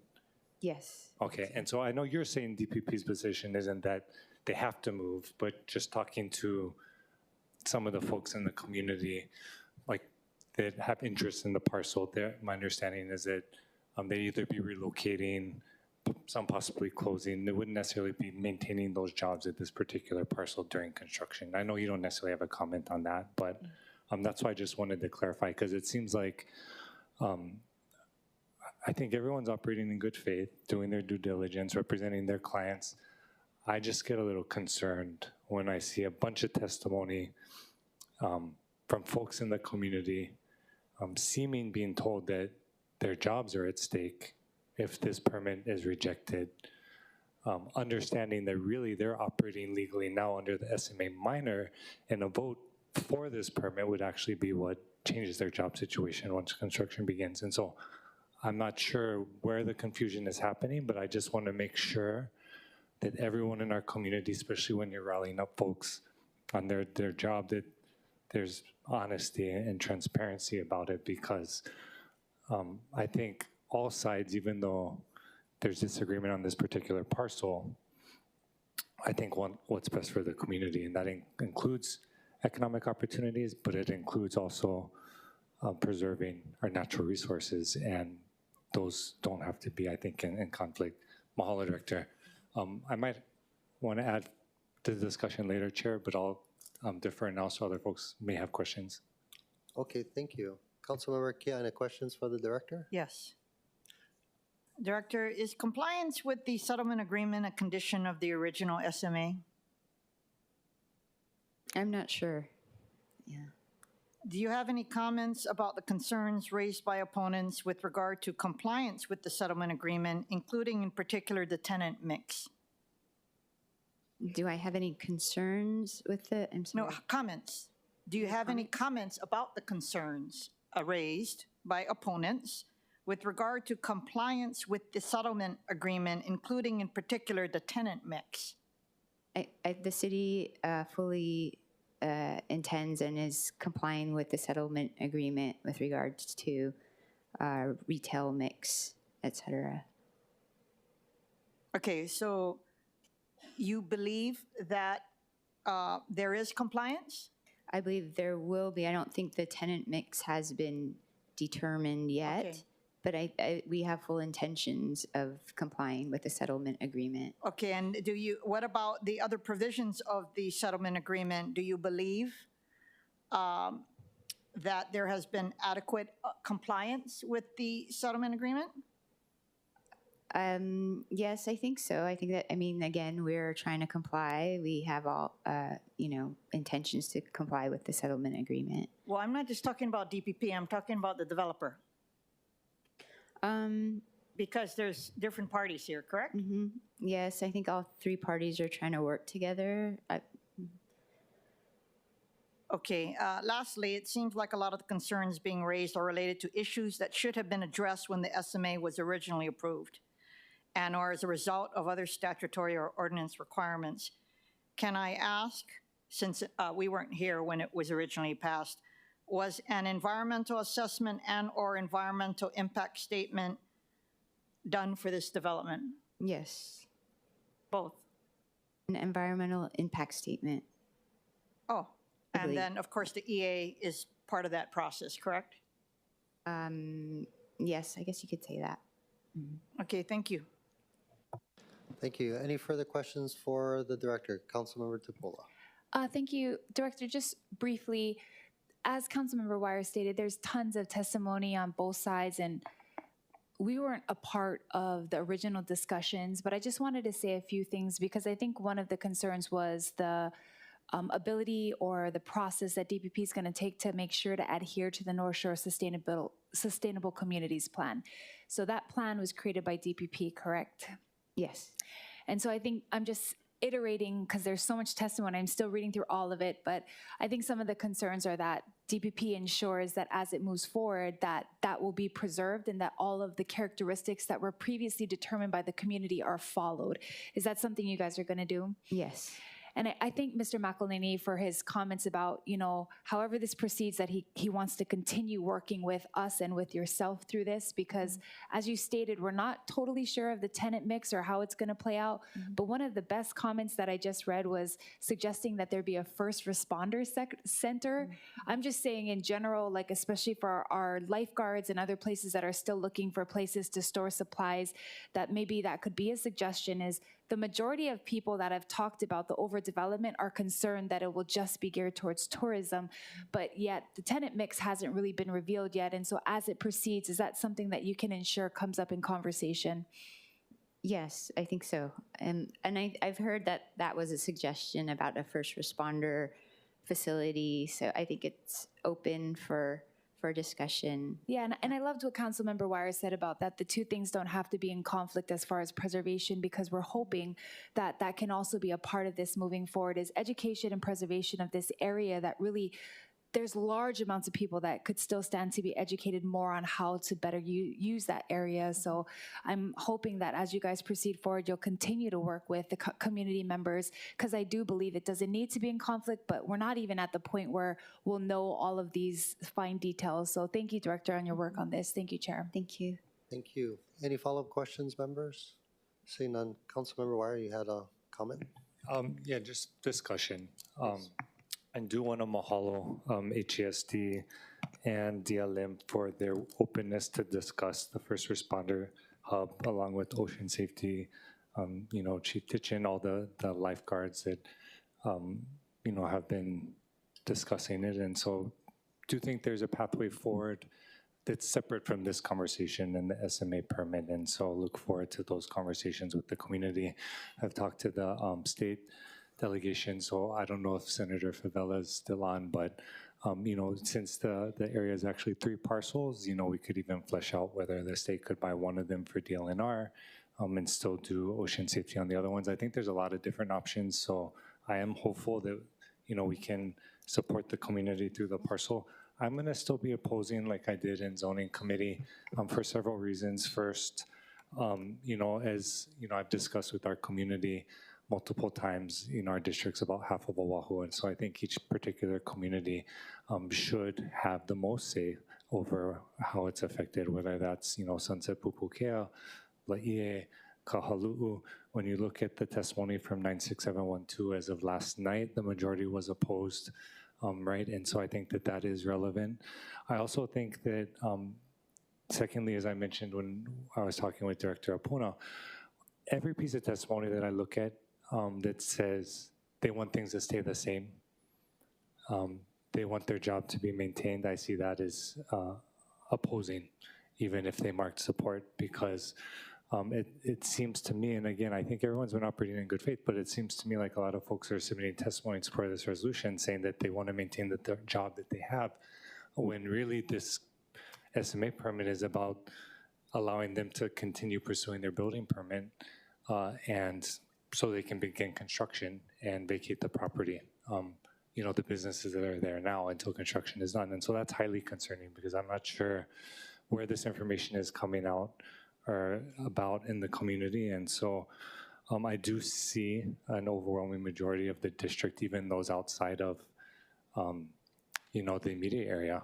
having concerns about dramatic changes to this parcel as well.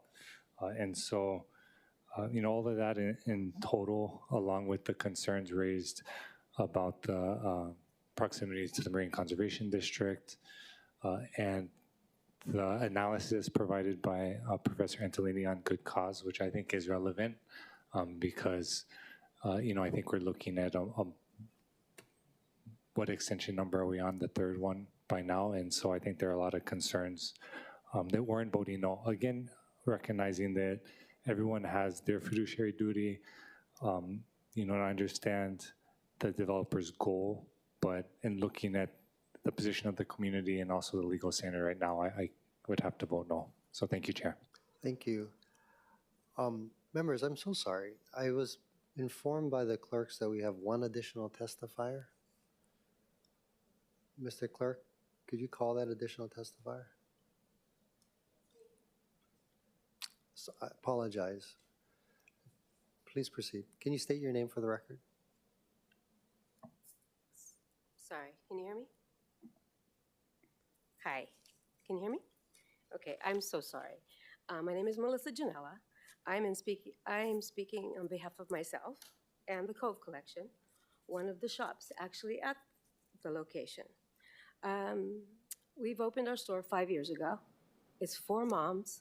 Each of us do something in the store. I'm born and raised on the island. I have a Kauai partner and 2 from the mainland. We've been friends forever.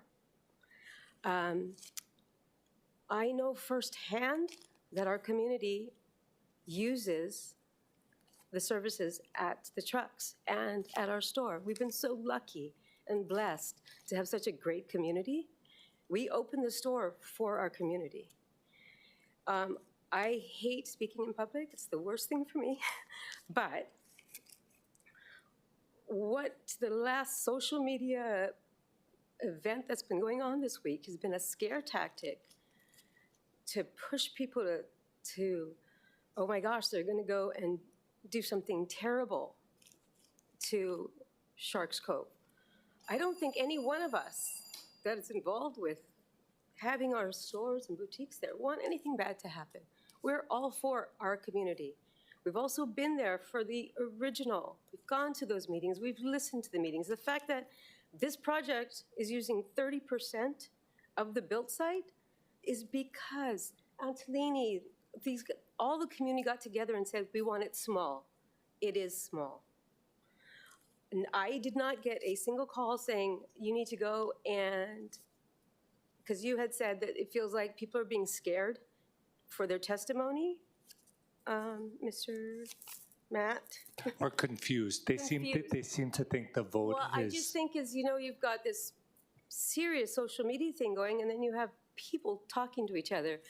People were calling me up at the store saying, hey, what's going on? And I'm like, it's a vote on either extending it or not. It's a simple vote.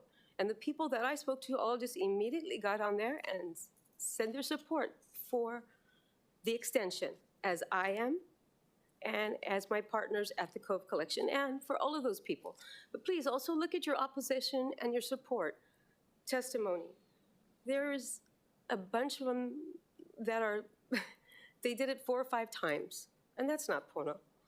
They also said they're 96712, and we're all a community. We know each other. I appreciate what Antolini and they're all doing. I do. I've been doing fundraising for our community for years. So we are for the project. We're also for our community and our Aina. I'm born and raised here. This is my land. So I'm done. Thank you for your time, support. Thank you.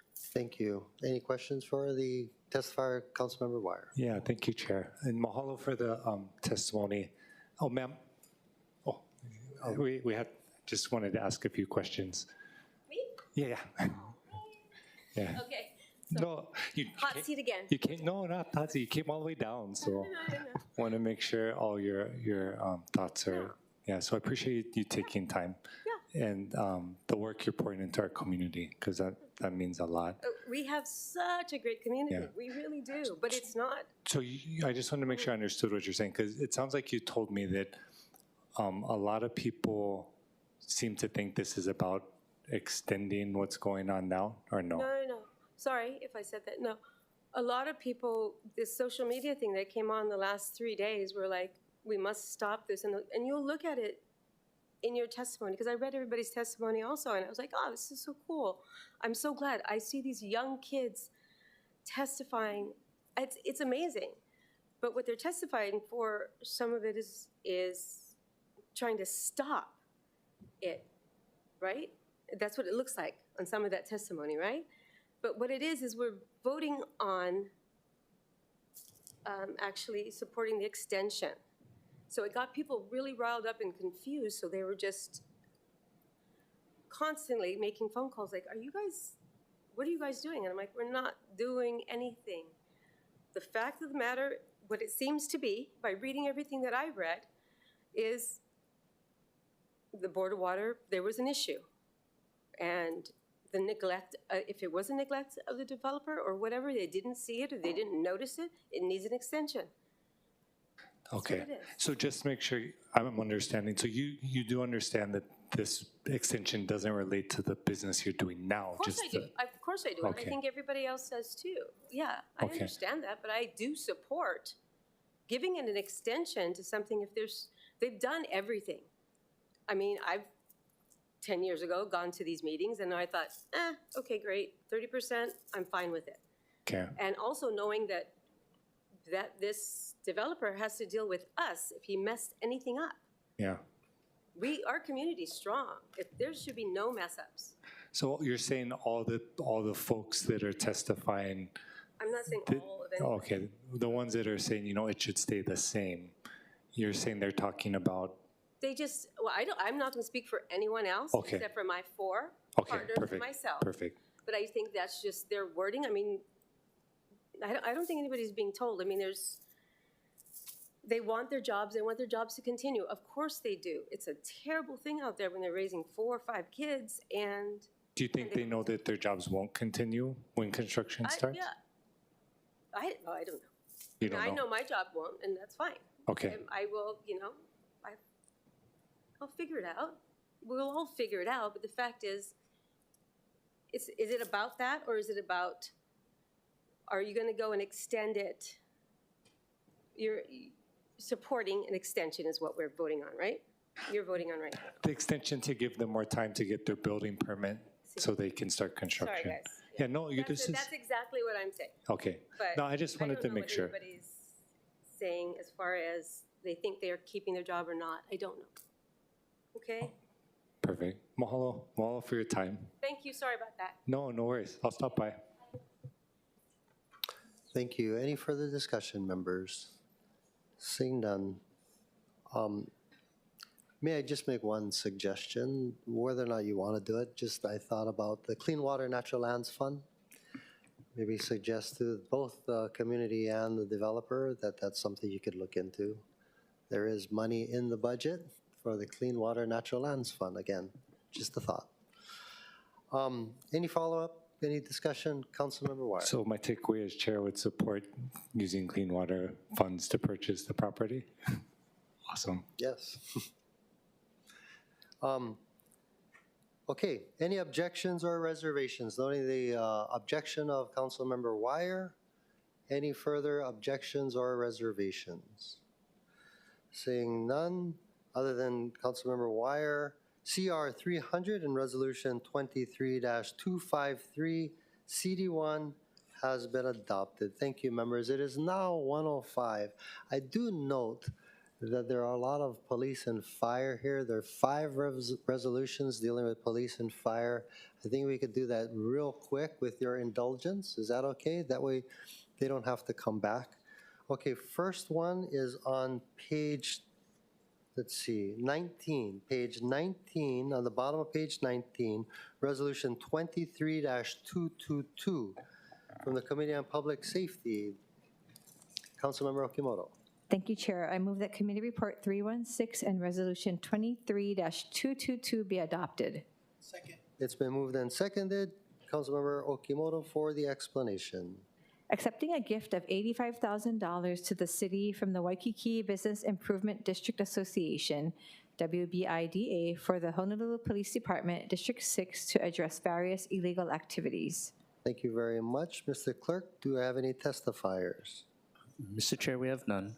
Thank you. Members are in discussion. Noting no discussion, any objections or reservations? Noting no objections or reservations, CR 316 and Resolution 23-222 has been adopted. Now, members, turning to the top of page 20, Resolution 23-226. Councilmember Okimoto. I move that Committee Report 318 and Resolution 23-226 be adopted. Second. It's been moved and seconded. Councilmember Okimoto for the explanation. Accepting a monetary gift of $15,700 to the city from the deputies of the Honolulu Police Department's Law Enforcement Explorer Program. Thank you very much. Mr. Clerk, do we have any testifiers? Mr. Chair, we have none. Thank you. We're in discussion. Noting no discussion, any objections or reservations? Noting no objections or reservations, CR 318 and Resolution 23-226 has been adopted. Members, to the bottom of page 20, Resolution 23-246. Councilmember Okimoto. I move that Committee Report 319 and Resolution 23-246 be adopted. Second. It's been moved and seconded. Councilmember Okimoto for the explanation. Accepting a gift of $4,000 to the city from the deputies for the Honolulu Fire Department Scholarship Program. Thank you very much. Mr. Clerk, do we have any testifiers? Mr. Chair, we have none. Thank you, members. We're in discussion. Noting no discussion, any objections or reservations? Noting no objections or reservations, CR 319 and Resolution 23-246 has been adopted. Last one, members, turning to page 22. Page 22, Resolution 23-213. Councilmember Okimoto. Thank you, Chair. Chair, are we doing the items on 21 as well? Oh, yes, we have one more after that, sorry. So this one is 23-213 on page 22. I move that Committee Report 315 and Resolution 23-213 be adopted. Second. It's been moved and seconded. Councilmember Okimoto for the explanation. Authorizing the Chief of Police of the Honolulu Police Department to apply for and to enter into an agreement with the Bureau of Justice Assistance, U.S. Department of Justice, for funds from the Edward Byrne Memorial Justice Assistance Grant Program Fiscal Year 2023 local solicitation. Thank you very much. Mr. Clerk, do we have any testifiers? Mr. Chair, we have none. Thank you, members. We're in discussion. Noting none, any objections or reservations? Noting no objections or reservations, CR 315 and Resolution 23-213 has been adopted. I believe now the last one is on page 25. Page 25, members. Top of page 25, Resolution 23-266. Vice Chair Kia Aina. I move that Resolution 23-266 be adopted. Second. It's been moved and seconded. Councilmember Kia Aina for the explanation. This resolution accepts a gift of Thanksgiving meals valued at $16,500 to the city from the Honolulu Firefighters Foundation for on-duty Honolulu Fire Department personnel. Thank you very much. Mr. Clerk, do we have any testifiers? Mr. Chair, we have none. Thank you, members. We're in discussion. Noting none, any objections or reservations? Noting no objections or reservations, Resolution 23-266 has been adopted. Did we cover everything, HPD and Fire? All right, thank you all. Thank you. Members, it's now 1:15. Shall we take a 45-minute break? Okay, 45-minute break. Let's come back at 2 o'clock. We don't have much. We should be able to finish up fairly early today. Thank you, members. We're in recess.